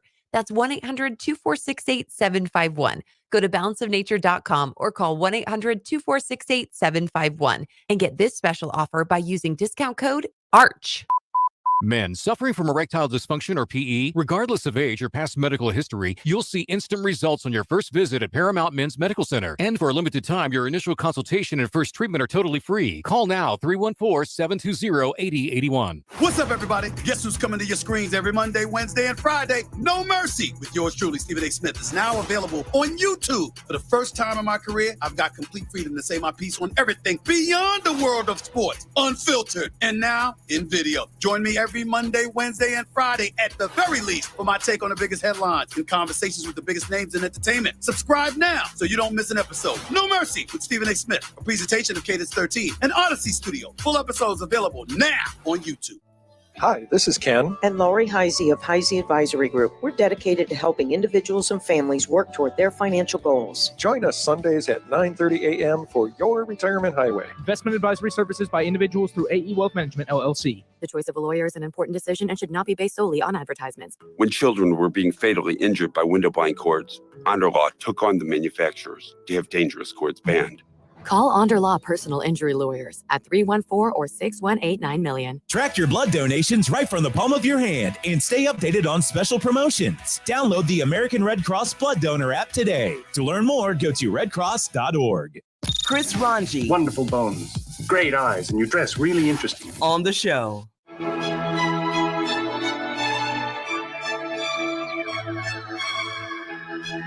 Text messages to the show, 314-436-7900. We told you we welcome those. And we had our draft today. We need to put the poll up on the Twitter account. So follow us at the show KMOX on Twitter and on Instagram. But on Twitter, we will have the poll of the draft results, and you can tell us who had the best team. What we drafted today was phrases that are unintentionally condescending or insulting. Yep. And we've had a number of people who have texted in. And one person says this: so at least now we know better than wearing khaki shorts if we sweat profusely, right, honey? Okay. First, you had me for the first part of that text. I was going to say, yes, it was a public service. My embarrassment to help the people. Right. However, the honey thing, yep. I wore khaki shorts to a baseball game, and I stood up, and the woman behind me said, "Oh, honey." There was a lot of butt sweat. It was bad. Right. It's hot. It's the summer. Another text message: when you say to a woman, "How far along are you?" Oh, yeah. Do you think that's condescending? It's insulting for sure. I think it's more insulting than condescending because you're not doing it as a joke. You just honestly think that person might be pregnant. Or when are you two getting married? Oh. I could see where that'd be condescending to say to another person. Right. Nope, I agree. That's because, yes, that's a good one. This texter says, don't ever question a woman's weight. Just say, are you working out? I feel like that's the same thing. Yeah, and don't say, well, why would you need to comment on a woman's weight or appearance like that? You wouldn't. Yeah. I think it's okay if it's been many years since you've seen somebody and you're all older and you think, oh man, you look great. I think that's okay. I think you follow her lead. If she's open about it and is saying, hey, I'm working really hard to lose weight, you say, you look healthy or whatever. Boston Dickerson, CEO of Show Me Organics. We'll talk about the legal weed when we come back on the show. That's deep, and it is a big fly! Cardinals single game tickets for the 2023 season are on sale now and start at just $6. The schedule is filled with great matchups, including weekend series with the Yankees, Dodgers, Cubs, and more. The promo schedule is packed with fan favorites too, like jerseys, bobbleheads, legendary player tributes, and so much more. There's something for everyone in the 2023 season. Get your tickets now at Cardinals.com. Arenado swings. He hits it a mile. Left field. It's a gunner. Cardinals theme tickets are on sale now, and the 2023 lineup looks better than ever. Backed by popular demand, check out returning favorites like Star Wars, Margaritaville, Grateful Dead, Boy Band Night, St. Louis Blues Night, Teachers and Nurses, Don't Miss Friends Night, Shark Week, Sesame Street, and more. For a complete list of all the 2023 theme nights, visit cardinals.com/theme. Finding great candidates to hire can be like, well, trying to find a needle in a haystack. Sure, you can post your job to some job board, but then all you can do is hope the right person comes along, which is why you should try ZipRecruiter for free at ZipRecruiter.com/radio. ZipRecruiter doesn't depend on candidates finding you. It finds them for you. Its powerful technology identifies people with the right experience and actively invites them to apply to your job. You get qualified candidates fast. So while other companies might deliver a lot of hay, ZipRecruiter finds you what you're looking for. The needle in the haystack. See why 4 out of 5 employers who post a job on ZipRecruiter get a quality candidate within the first day. ZipRecruiter, the smartest way to hire. And right now, you can try ZipRecruiter for free. That's right, free at ZipRecruiter.com/radio. That's ZipRecruiter.com/radio. ZipRecruiter.com/radio. KMOX, KECK HD2, K254CR, St. Louis. The home of the Cardinals, KMOX. Always live on the free Odyssey app.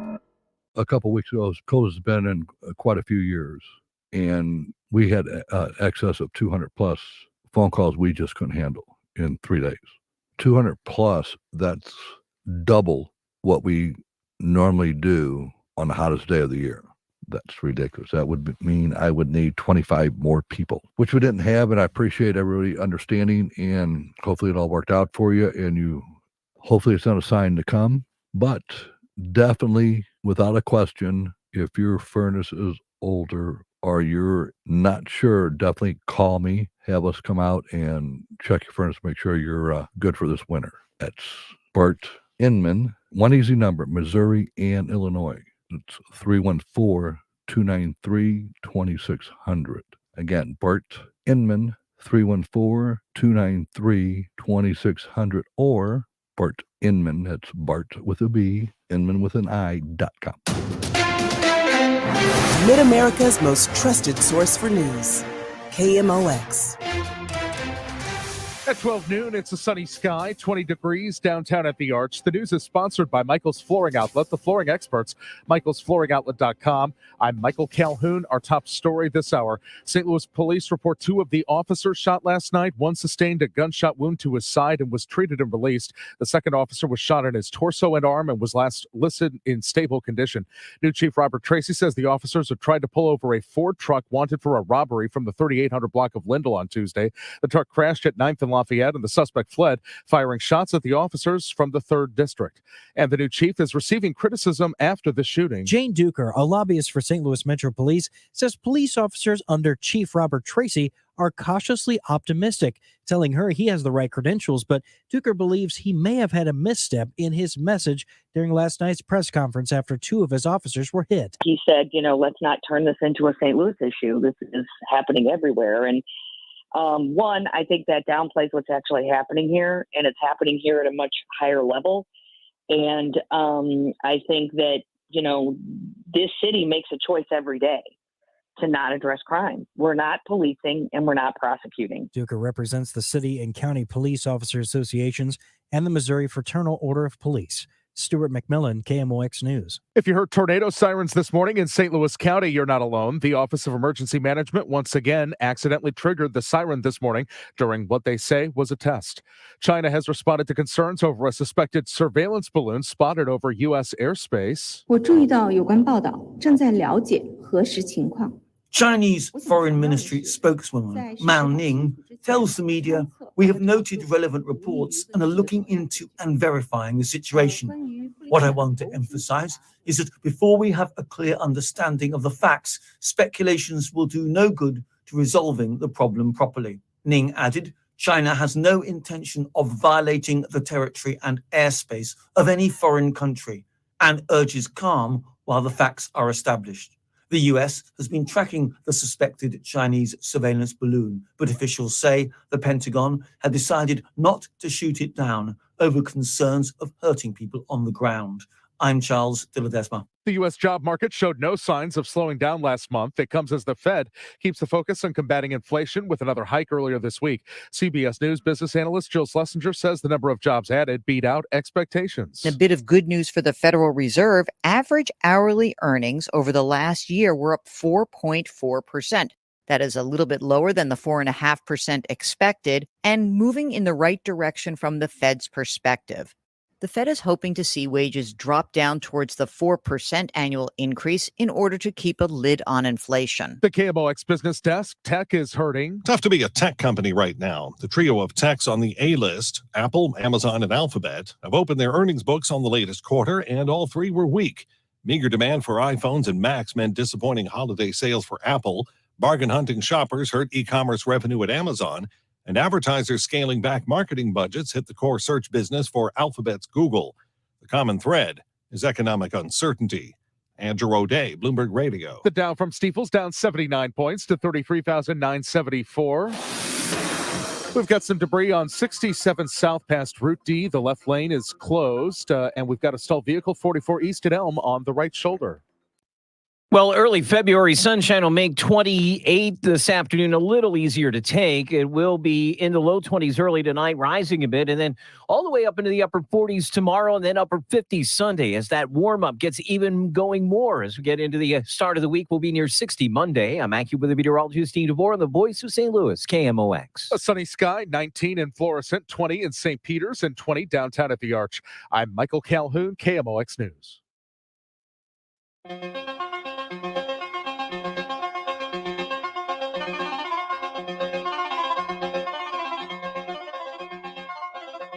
You've got the show on KMOX, Amy Marks Kors and Chris Ranji. It is welcome to lunch. It is lunchtime now. Final hour of the show before Dave Glover comes in and takes over, and Amy and I will hang out with them for a while, the DGS. So now, today is a big day in the history of Missouri. It was supposed to be on Monday. Monday? What? It was supposed to be. What if you planned a big elaborate party for Monday? I know. This is even better.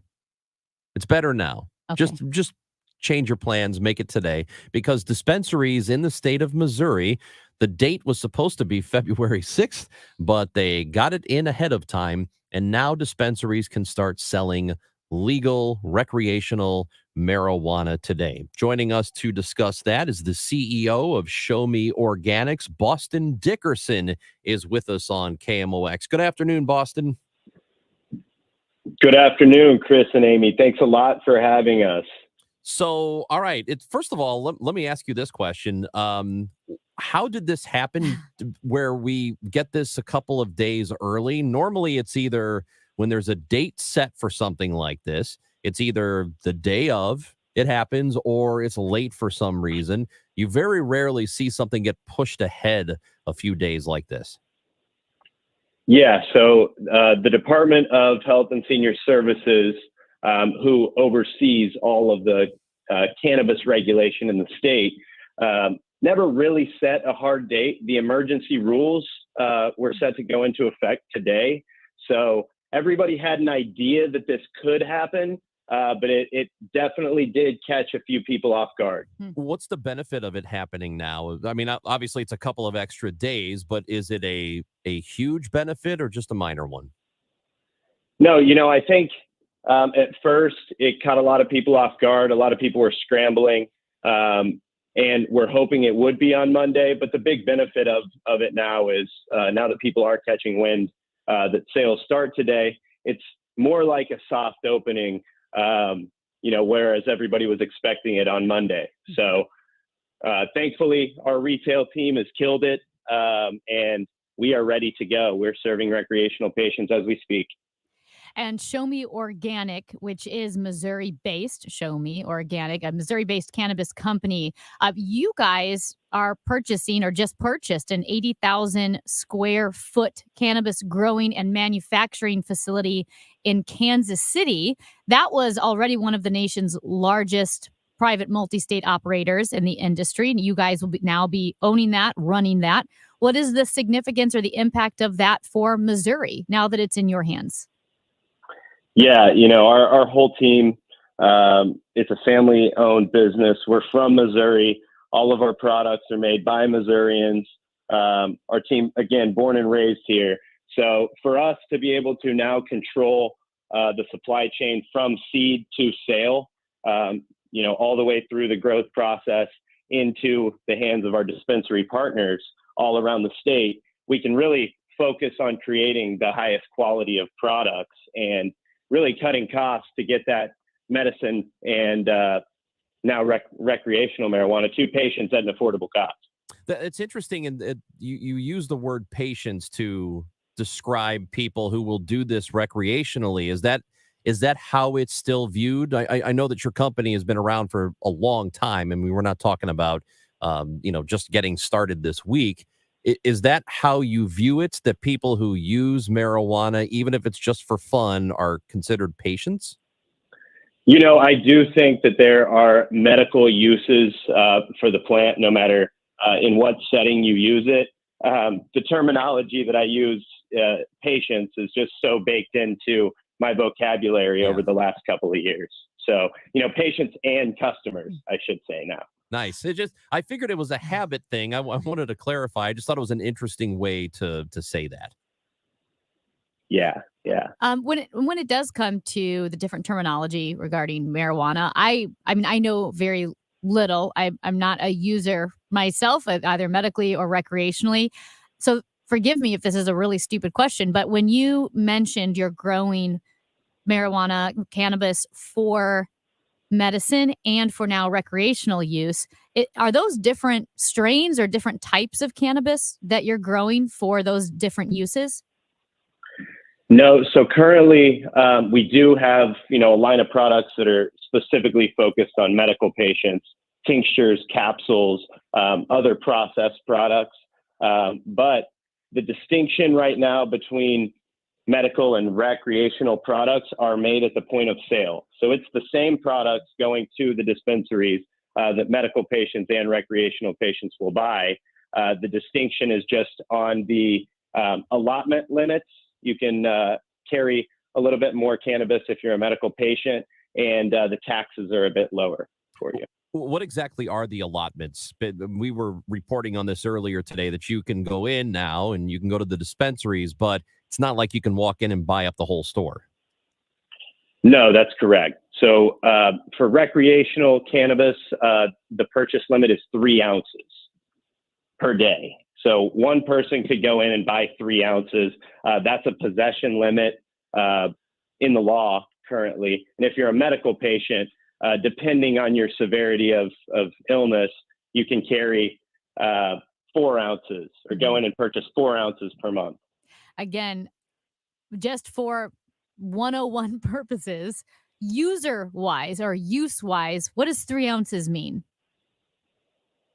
Depending, it's a lot like your tolerance to alcohol. If you're consuming this on a day-to-day basis as medicine, your tolerance will go up fairly quickly. So, typically an ounce of cannabis could last anywhere from a couple days to a couple months, depending on your level of use. So, again, it's kind of all over the spectrum depending on your tolerance. Yeah, I got some buddies who go through that in an hour. I was like, what's a serving? What's a serving? Like, that's what I would ask is 3 ounces. How many servings How many pots is that? have you smoked today? I'm a real square, Boston. Yeah, I don't know what to tell you. Such a square. No, look, I understand it's new for everybody. It's exciting for, not only the industry, but the state as a whole. As a company who operates in all parts of the state, we hate to see tax dollars leave Missouri. Again, born here, operate here, and we want all of those tax dollars to stay in Missouri. And whether you're a supporter of marijuana, a user of marijuana or not, now that revenue that was going across the borders to Illinois and other states will stay here in Missouri, thanks to the change in law. So that going into effect today, will add dollars, as early as next month to Missouri Public Services on the state level and local governments. I was just hearing earlier today, and now I cannot recall who it was that was talking about it here on KMOX, that there's a feeling that a lot of people from the Illinois side of the river might come over into Missouri because the tax situation isn't it's not as severe, to pay the extra taxes coming into Missouri. Do you consider that to be a pretty big benefit, and that will happen, that you might get people crossing the river to buy in Missouri? Yes. I think a big influx is going to happen, especially in the St. Louis market here. I'm in St. Louis today, came over here to support a couple of our partners, but we're already seeing a lot of traffic come across the bridge and come over to Missouri. Missouri has one of the lowest cannabis taxes in the United States at 6%. I am not sure off the top of my head exactly what Illinois is, but there is a large difference of more than 10 or 12%. Yeah. Do you think that there will... I guess it's difficult to judge now because this is very new. It's just starting. Do you envision Missouri adjusting that tax rate at some point in the future? I can't really speak to what's going through legislation right now or how they are, anticipating these changes are going to happen. But I can tell you that, the auditor office just estimated and came out with their economic report on estimations of what this is going to do for Missouri.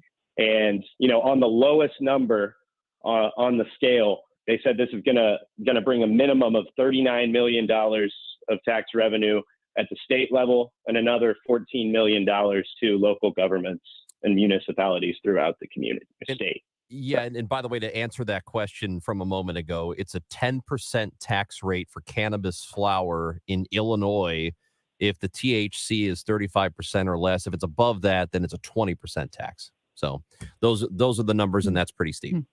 And yeah, thank you for that, Chris. And Boston, looking at recreational marijuana now, like alcohol or gambling or whatever it may be, there is the opportunity for abuse like there are for those other things.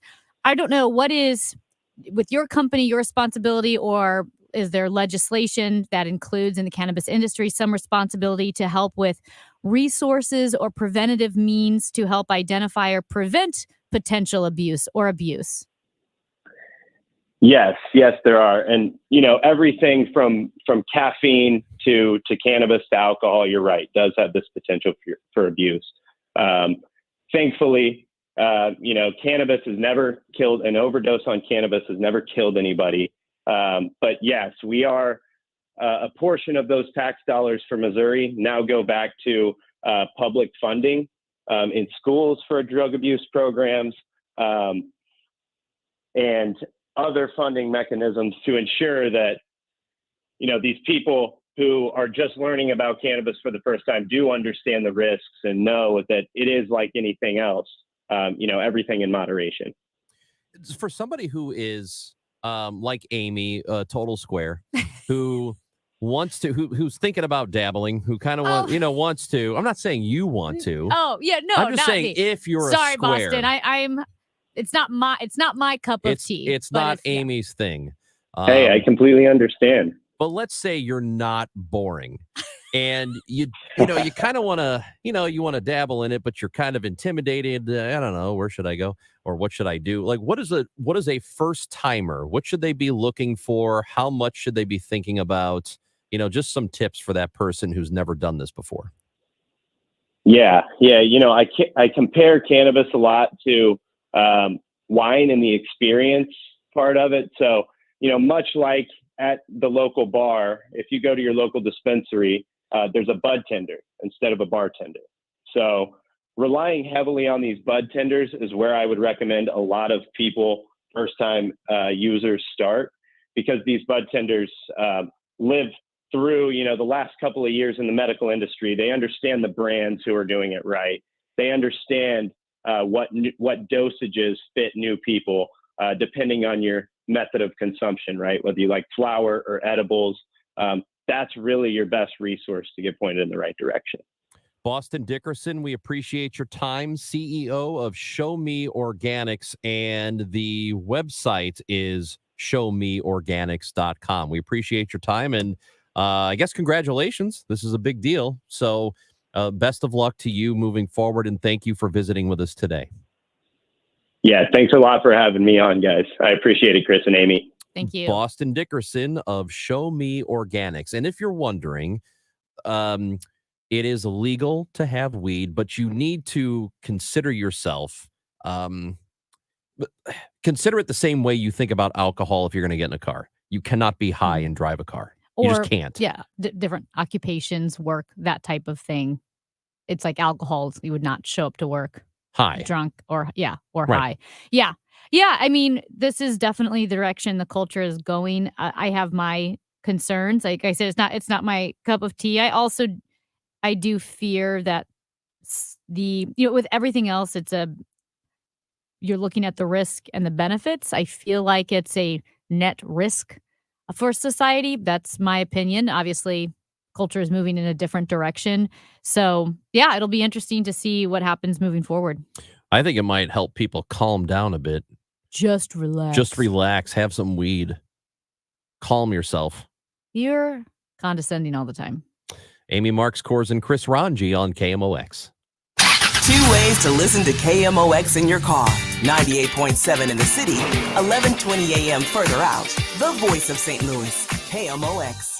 For PNC C-Speak, the language of executives, I'm Carol Daniel. Michael Scully, Regional President of PNC, and I have the privilege of talking with Josiah Cox, President of Central States Water Resources. Last year, 2022, you executed on 80 deals across, 10 states. What is the long-term play for Central States? And specifically, what are your goals? We're the single largest individual owner of wastewater treatment plants in the United States, right? So no one owns more than us.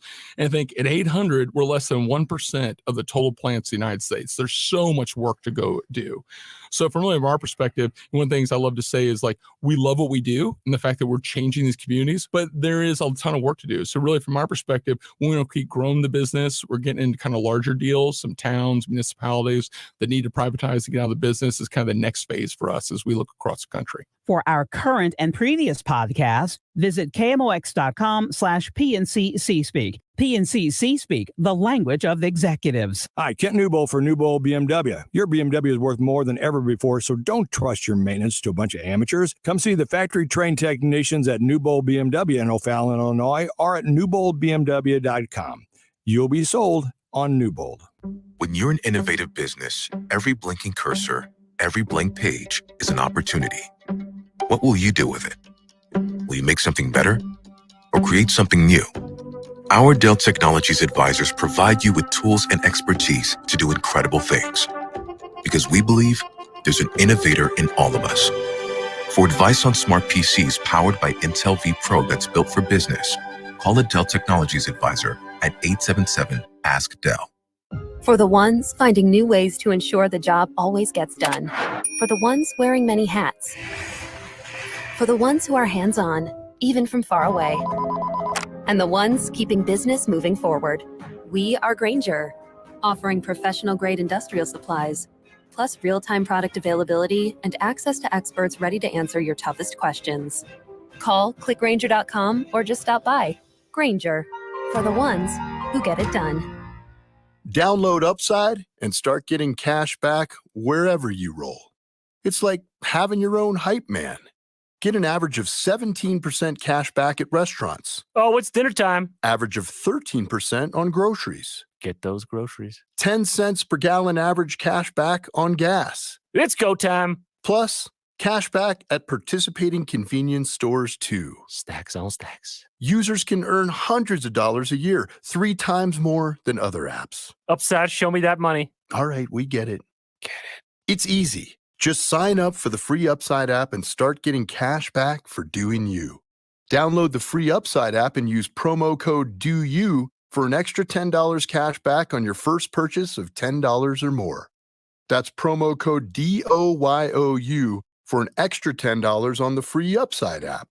Get cash back for doing you with the free app from Upside. News, talk, sports. The voice of St. Louis, KMOX.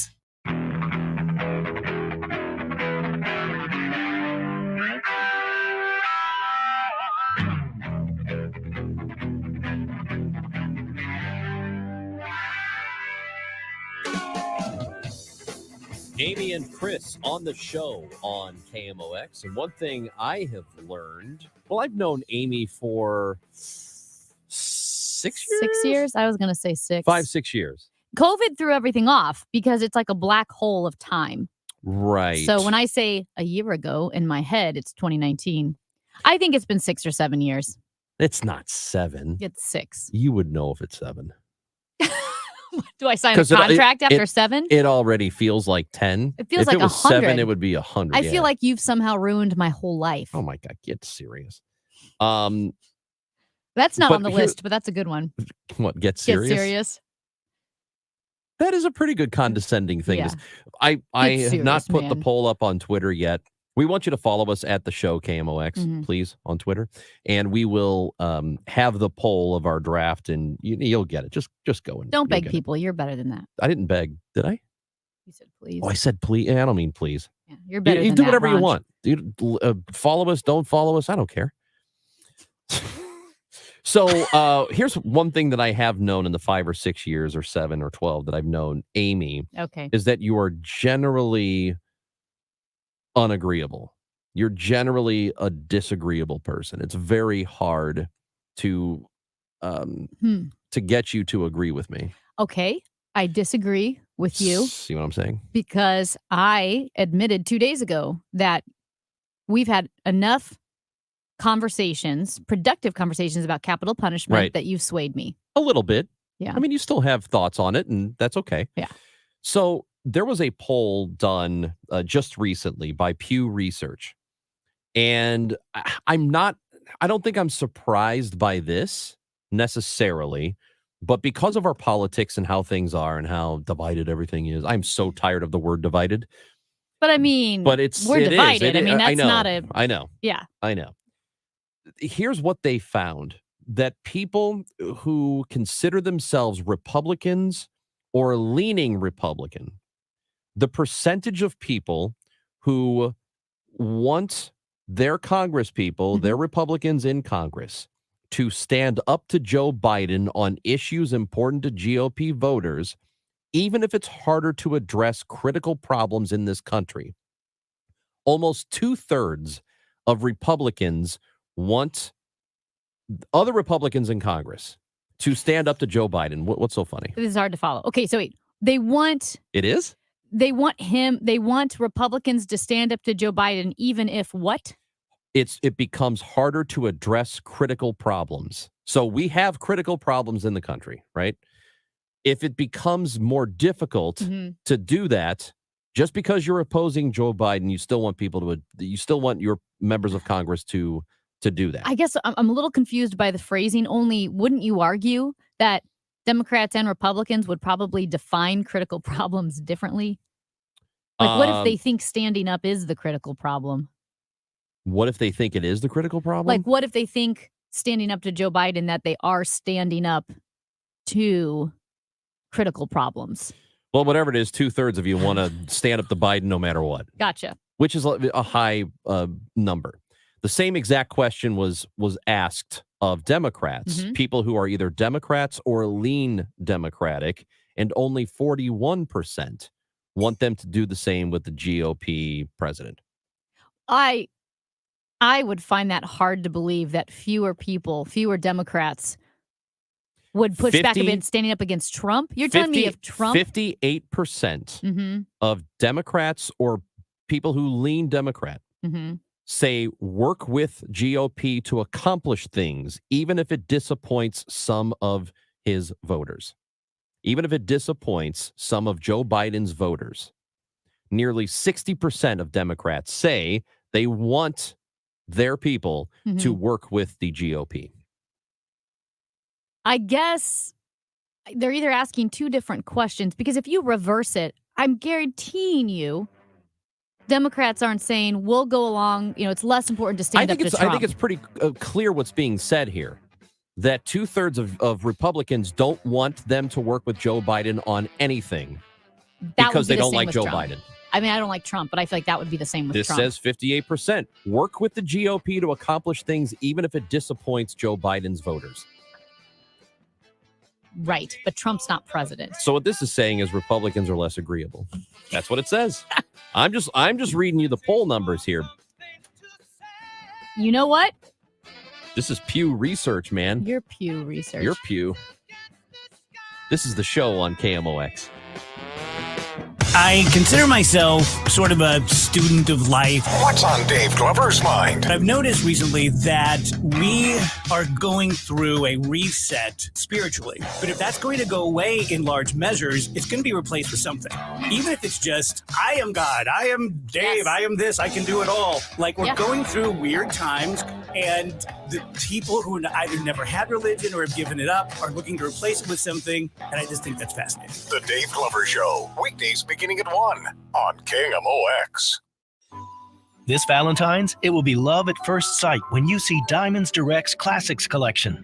This must-have collection includes diamond stud earrings, diamond hoop earrings, diamond pendants, diamond bracelets. These beautiful romantic gifts even come in any budget. Diamond Classics are like the little black dress. It's jewelry every woman needs, something she can wear every day, whether just running errands or going out on the town. A nice pair of diamond stud earrings goes with just about anything. Now is the perfect time to celebrate your love with the gift of jewelry. Diamonds Direct has all of the trending fashion jewelry she needs to complete any outfit. Whether she needs a pop of color with a gorgeous gemstone necklace or classic diamond studs to wear every day, it's all at Diamonds Direct. Come and let us help you start the jewelry box of her dreams. And remember, with every purchase at Diamonds Direct, you're guaranteed the best value price and a luxurious shopping experience. Come celebrate your love this Valentine's at Diamonds Direct. Your love, our passion. Learn more at diamondsdirect.com.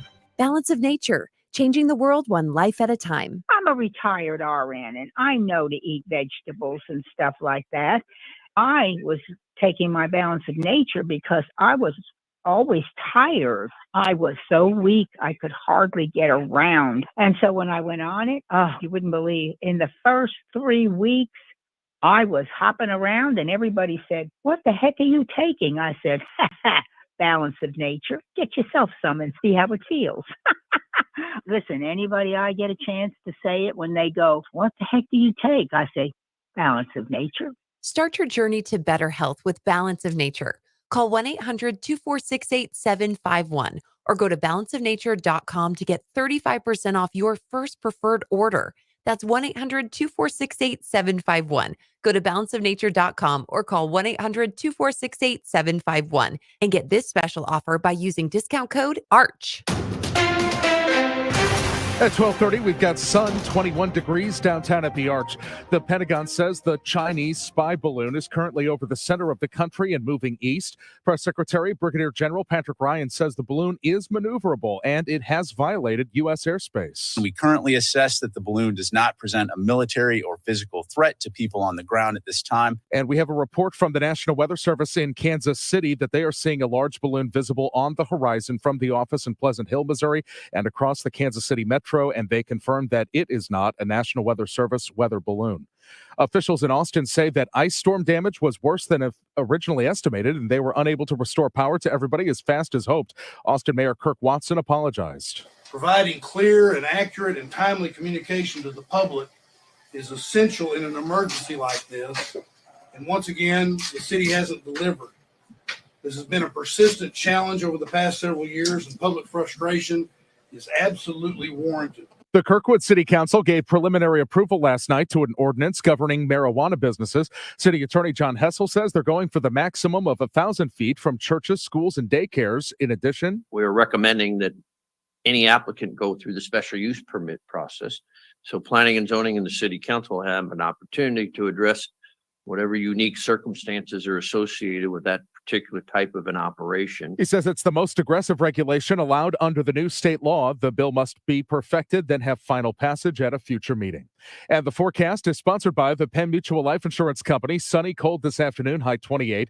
Low tonight, 22 early, but temperatures do rise as we go through the overnight. For tomorrow, sun mixes with clouds with a high of 48 degrees. Are you considering life insurance? Penn Mutual's accelerated client experience makes applying for life insurance fast and easy. Ask your independent advisor. Go to pennmutual.com/STL. It's a sunny sky, 21 downtown at the Arch. I'm Michael Calhoun, KMOX News. This is Tom Ackerman for Ophthalmology Associates. For the best eye doctors, you need to see the doctors at Ophthalmology Associates. YourEyeDoc.com, 314-966-5000. Broadcasting from the Underline Tree Lawyers. GetJim.com studios. KMOX. Finding great candidates to hire can be like, well, trying to find a needle in a haystack. Sure, you can post your job to some job board, but then all you can do is hope the right person comes along, which is why you should try ZipRecruiter for free at ZipRecruiter.com/radio.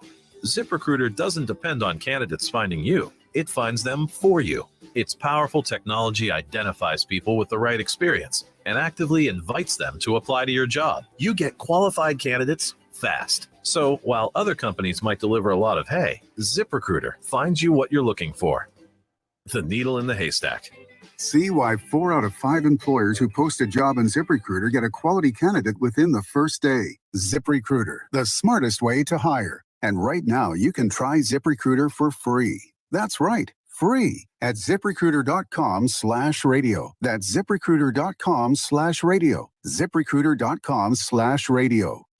Get ready for men's Billikens basketball action tonight as they take on VCU. Pregame 5:47, tip at 6. Hear it here on your home for Billikens basketball. KMOX.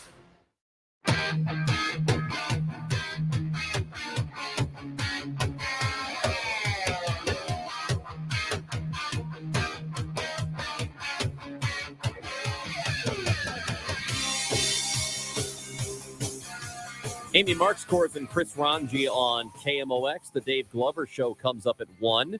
The Odyssey app is available for you to download, and you're going to want to do that because anything you've missed on the show today, and you've missed a lot, you can go back and listen to it. The Odyssey app, AUDACY. Get it? You can also listen to KMOX live.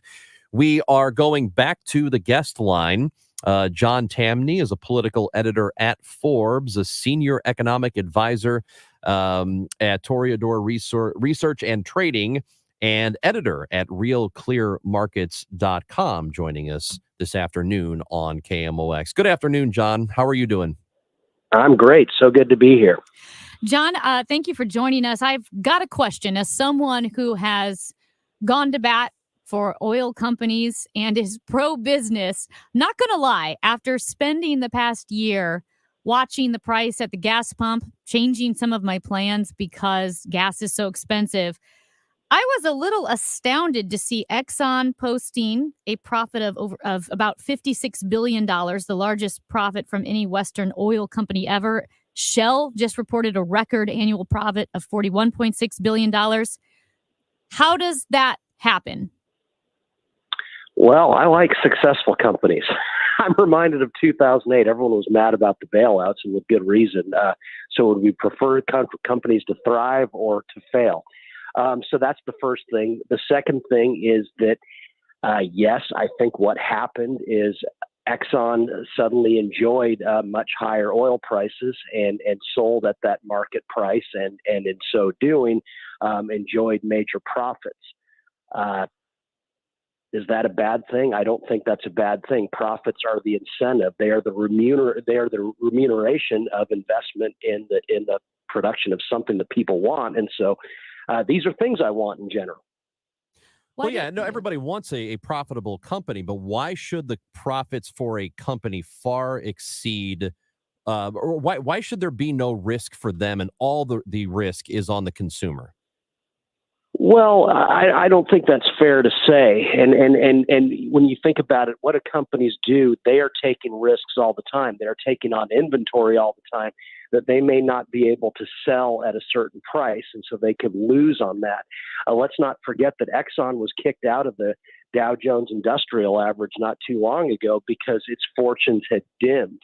But I think where we're getting is, okay, why are oil prices periodically high? And if you can just bear with me, I'll make this quick. Oil prices are high periodically because the dollar is cheap. If you go back to the 1980s and 1990s, remember how cheap gasoline was then? The U.S. had basically no energy industry because gasoline prices were so cheap. What was the common denominator in the 80s and 90s? The dollar was strong. Since 2001, we've been progressively devaluing the dollar. And so commodities that are priced in this measure that's the dollar have been going higher and higher. You want cheaper oil, stabilize the dollar. It's that simple. Yeah, I think I'm confused by the disconnect here because I know, as you mentioned, in 2020, Exxon was booted from the Dow Jones Industrial Average, but that was their first annual loss in 40 years. So it's not like they were taking losses every other year or it was constantly risky. I just feel as a consumer who is pro-business and like I said, gone to bat for oil companies and saying, I know if we over-regulate things, it can be difficult for them. I don't know where that disconnect is. If they're not screwing us over, who's screwing us over? Because somehow the consumer is getting screwed over here if all of the companies are making all of these profits and you've got a family of 4 just trying to get to soccer practice. Well, again, I don't think profits are the problem. To yell at profits, it's like yelling at the scoreboard because your team's not winning. Profits are just a reflection of reality. Exxon's a very well-run company, but people are understandably frustrated by how much it costs to fill up a tank of gas on a car. It's that simple. And I know it's getting into the weeds, but we didn't have this problem in the late 90s. As recently as 1998, a barrel of oil cost $10. Regularly in the 1980s, a barrel of oil cost $7, $8, $9 a barrel. Oil was cheap then. What was different? The U.S. wasn't a major oil power. We weren't in the industry at all. We pursued a strong, stable dollar policy under Ronald Reagan and under Bill Clinton, a Republican and a Democrat. And until people get back to that reality, we're going to see this ugly scenario where we get to the gas station, we fill up our car, and it costs $60, $70. You want to know why? The dollar is greatly shrunken relative to where it was when the 21st century began. So if that's the case, then why is it? I know that we're having issues with like eggs, for example. They're expensive. In some cases, they're double what they typically cost for a consumer. Why is it more then for the average American consumer to pay for gas when the United States is producing more gas than it used to? So there's more of it out there. And companies like Exxon produce their own gasoline. They drill it, they produce it, they make it themselves, then they sell it. So why then do they get to experience all these great profits? And for an average consumer, they are having to pay a whole lot. I mean, shouldn't their and this might sound stupid, but shouldn't their profits be kind of typical to what they usually do year to year and not outrageously higher than normal? I know we keep talking about the dollar here, but why is it like that? Well, I hope not. I'm just trying to think who's the best player on the St. Louis Blues. Can't this person occasionally have a better year than in the past? We're always trying to improve, but you're asking a great question. Why do Americans pay so much more? Well, the answer to that is that the price of oil is priced in global markets. It doesn't matter that we drill for it here. The simple truth is they pay in basic terms. They pay for the same amount in Switzerland where no oil is produced, the same amount in Japan where no oil is produced as they pay for it here. And I hate to say it because it brings us back to the dollar. Yeah. Let me just say, if you go back to the 1970s as an example, when we had gasoline lines and nosebleed gasoline prices, this wasn't the case in Germany. It wasn't the case in Japan. It wasn't the case in Switzerland. Again, 3 countries with no gasoline, no oil underground. Why didn't they have a nosebleed gasoline? They hadn't devalued the yen, the Swiss franc, the Deutschmark. We had devalued the dollar. And so if you want to really have an honest discussion of oil and why Americans are getting ripped off, you have to look to the U.S. Treasury. This other stuff is nonsense.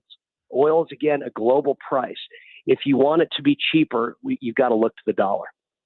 So if the dollar is very, very strong, even if the global market price of oil is very high, the United States will feel it far less than other countries whose currencies are weaker. As simple as that? I mean, again, in the 80s and 90s, the dollar was very, very strong. And during that time, gasoline was very, very cheap.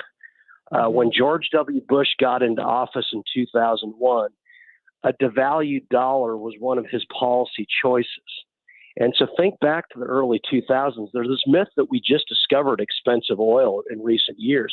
Actually, when Bush got into office, a barrel was roughly 25. 6-7 years later, it sextupled. It got all the way at one point to $150 a barrel.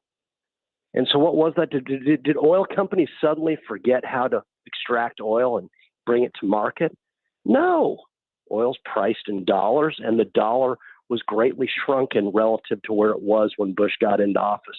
It was a policy choice. And, people talk, well, if we drill more. No. In the 80s and 90s, we weren't in the business at all, really, in the U.S.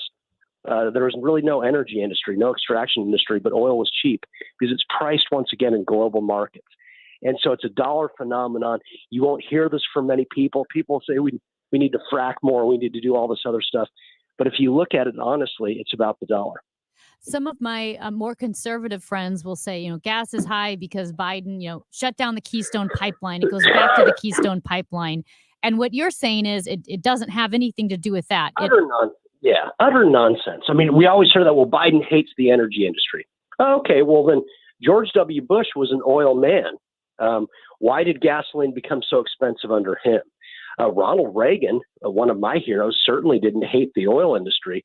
But if you look back to the 1980s, I want to stress again, there was basically no domestic energy industry in the United States because oil was so cheap. Did Reagan hate the oil industry?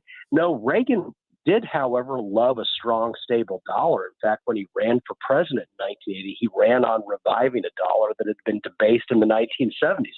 Oh, guess what? In the 1970s, oil was very expensive. So the price of oil, the price of gasoline has nothing to do with the avian flu, right?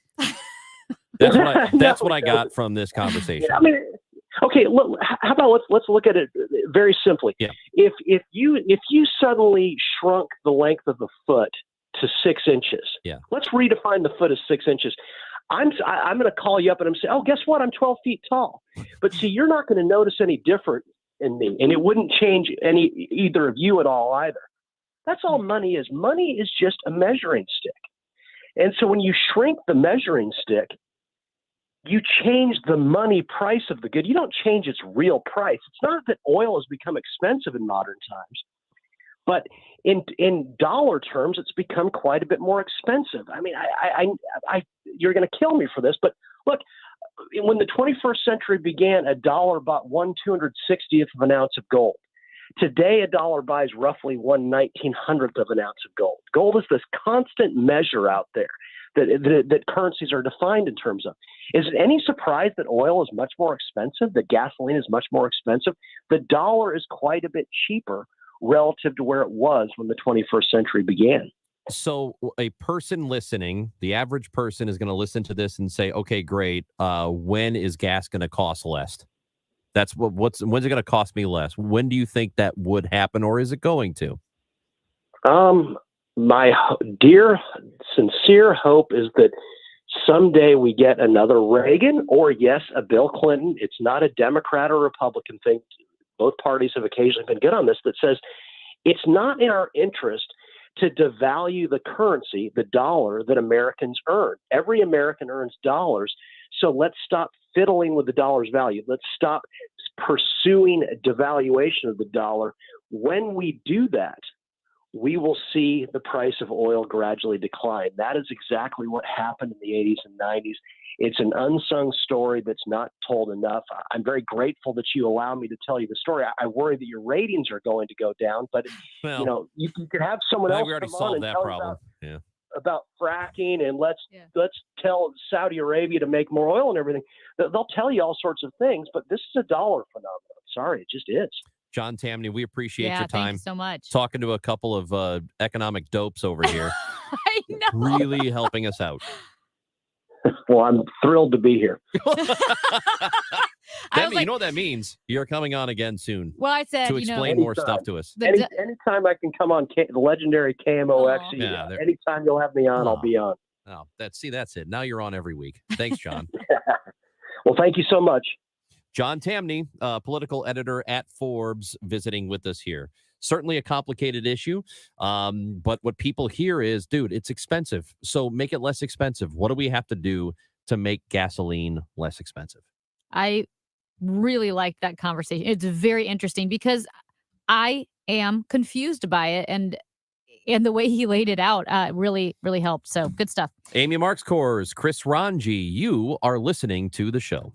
The federal government is hiring 87,000 new IRS employees and enforcement agents. Make no mistake, with spending out of control, they're looking to collect revenue. The first target will be you. If you have not paid your taxes or filed them in years, let me help you get that target off your back. Hi, this is Lance Drury with the Lance Drury Law Firm here in St. Louis. So if you have unfiled returns, wage levies, bank levies, or tax liens, now's the time to call the Lance Drury Law Firm before the IRS calls you. Your consultation is free, so don't put it off. The Lance Drury Law Firm focuses solely on tax resolution law. It's all we do. And if you have IRS problems, you have legal problems. Let us use our tax law resolution experience to guide you and work on your custom resolution plan. Call now. It's free and confidential. Call me, Lance Drury, at 314-260-6120 or go to LanceDruryLaw.com. The choice of a lawyer is an important decision and should not be based solely upon advertisements. This is a test of the emergency alert system. This is only a test.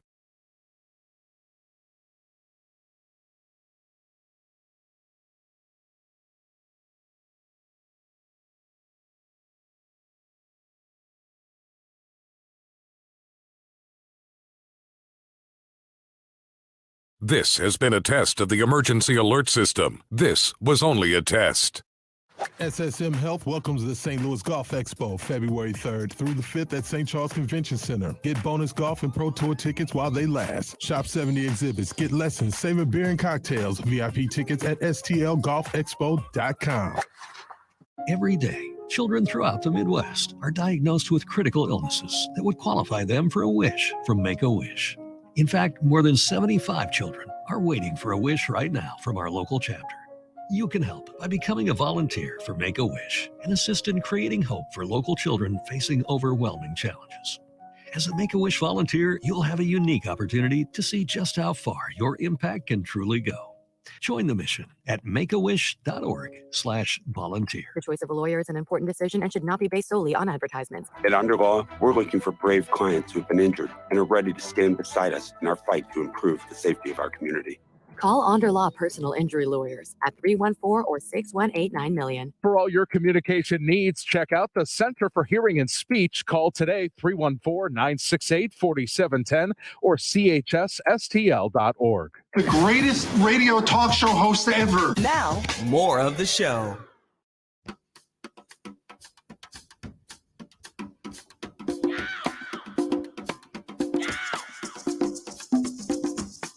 Amy and Chris on a Friday afternoon. Hope you're getting your weekend started now. Having a little happy hour with us on your lunch hour. You can always voicemail us 314-944-1120. Hello. Hello. I had a voicemail for you. 944-1120. Talk. Hi, I wanted to leave a comment about condescending remarks that people make. The two of them I hate are calling old people young lady or young man. Oh. Obviously, you don't have eyeballs and can't see that they're not young lady or young man. And, oh, shoot, I forgot the other one. Oh, okay. Well, that's okay. Shoot, she did. She did say shoot. Yeah. Yeah.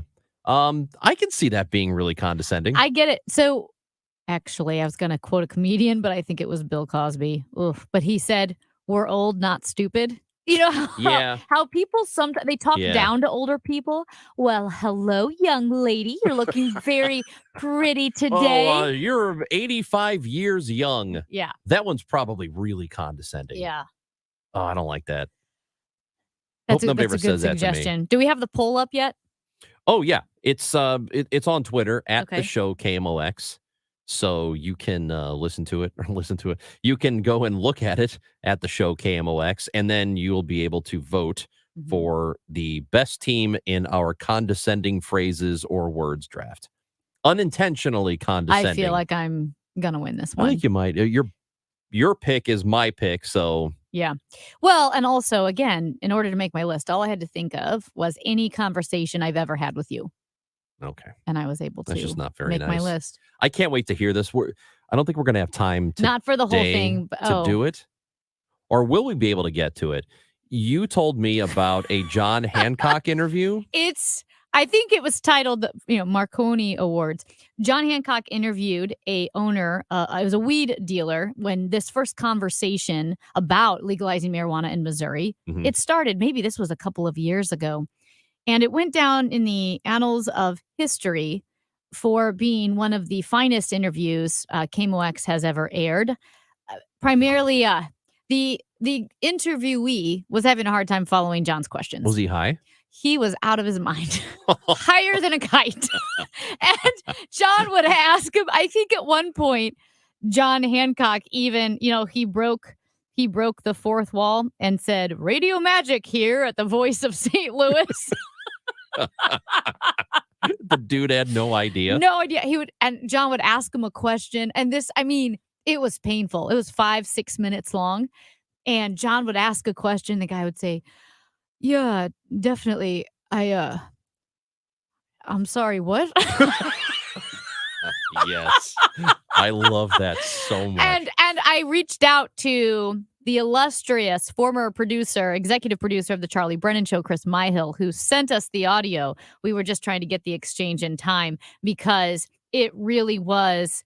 I mean, John was left out to dry there for this interview. And this poor man he had been puffing the Magic Dragon and was out of his mind high, and it was classic. I am sure that I've had interviews in the past where it's like that, but I did sports radio. People are always high listening to sports radio. Really? Yeah. I wouldn't have tagged that demographic. Well, and here's the other thing. I did a lot of post-game shows, and when people are leaving the baseball game, they've been drinking. Yeah. And they call in. I had a coach call in once, drunk. A Major League Baseball manager? Coach? He was a coach of the team at the time. I'm not going to name his name, but he was team? driving. The White Sox? Yeah. The team that I was working for. And he's driving home after the game. Yeah. And he just wanted he was listening, and he just wanted to talk about the game that just happened. I think they had a big win or something, Mhm. and he was all excited.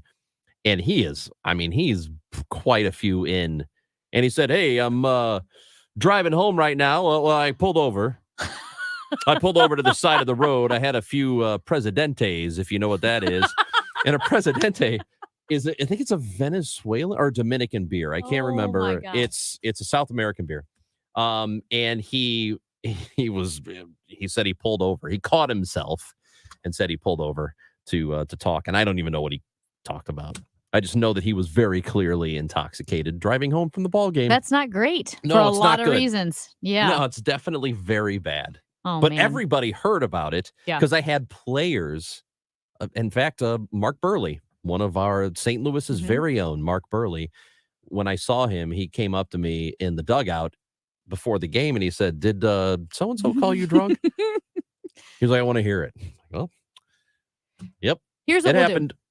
Because Monday was the original day to celebrate recreational marijuana in Missouri, we'll play the John Hancock interview on Monday. Yeah, Monday, February 6th, even though you can now Yeah. go into a dispensary and get your recreational weed. Monday was supposed to be the original day. So have a great weekend. Oh, hey, thanks. I mean, have a I great will. weekend and be safe. You cannot be high and drive. Don't do that. Dave Be Glover safe. Show coming up next on KMOX.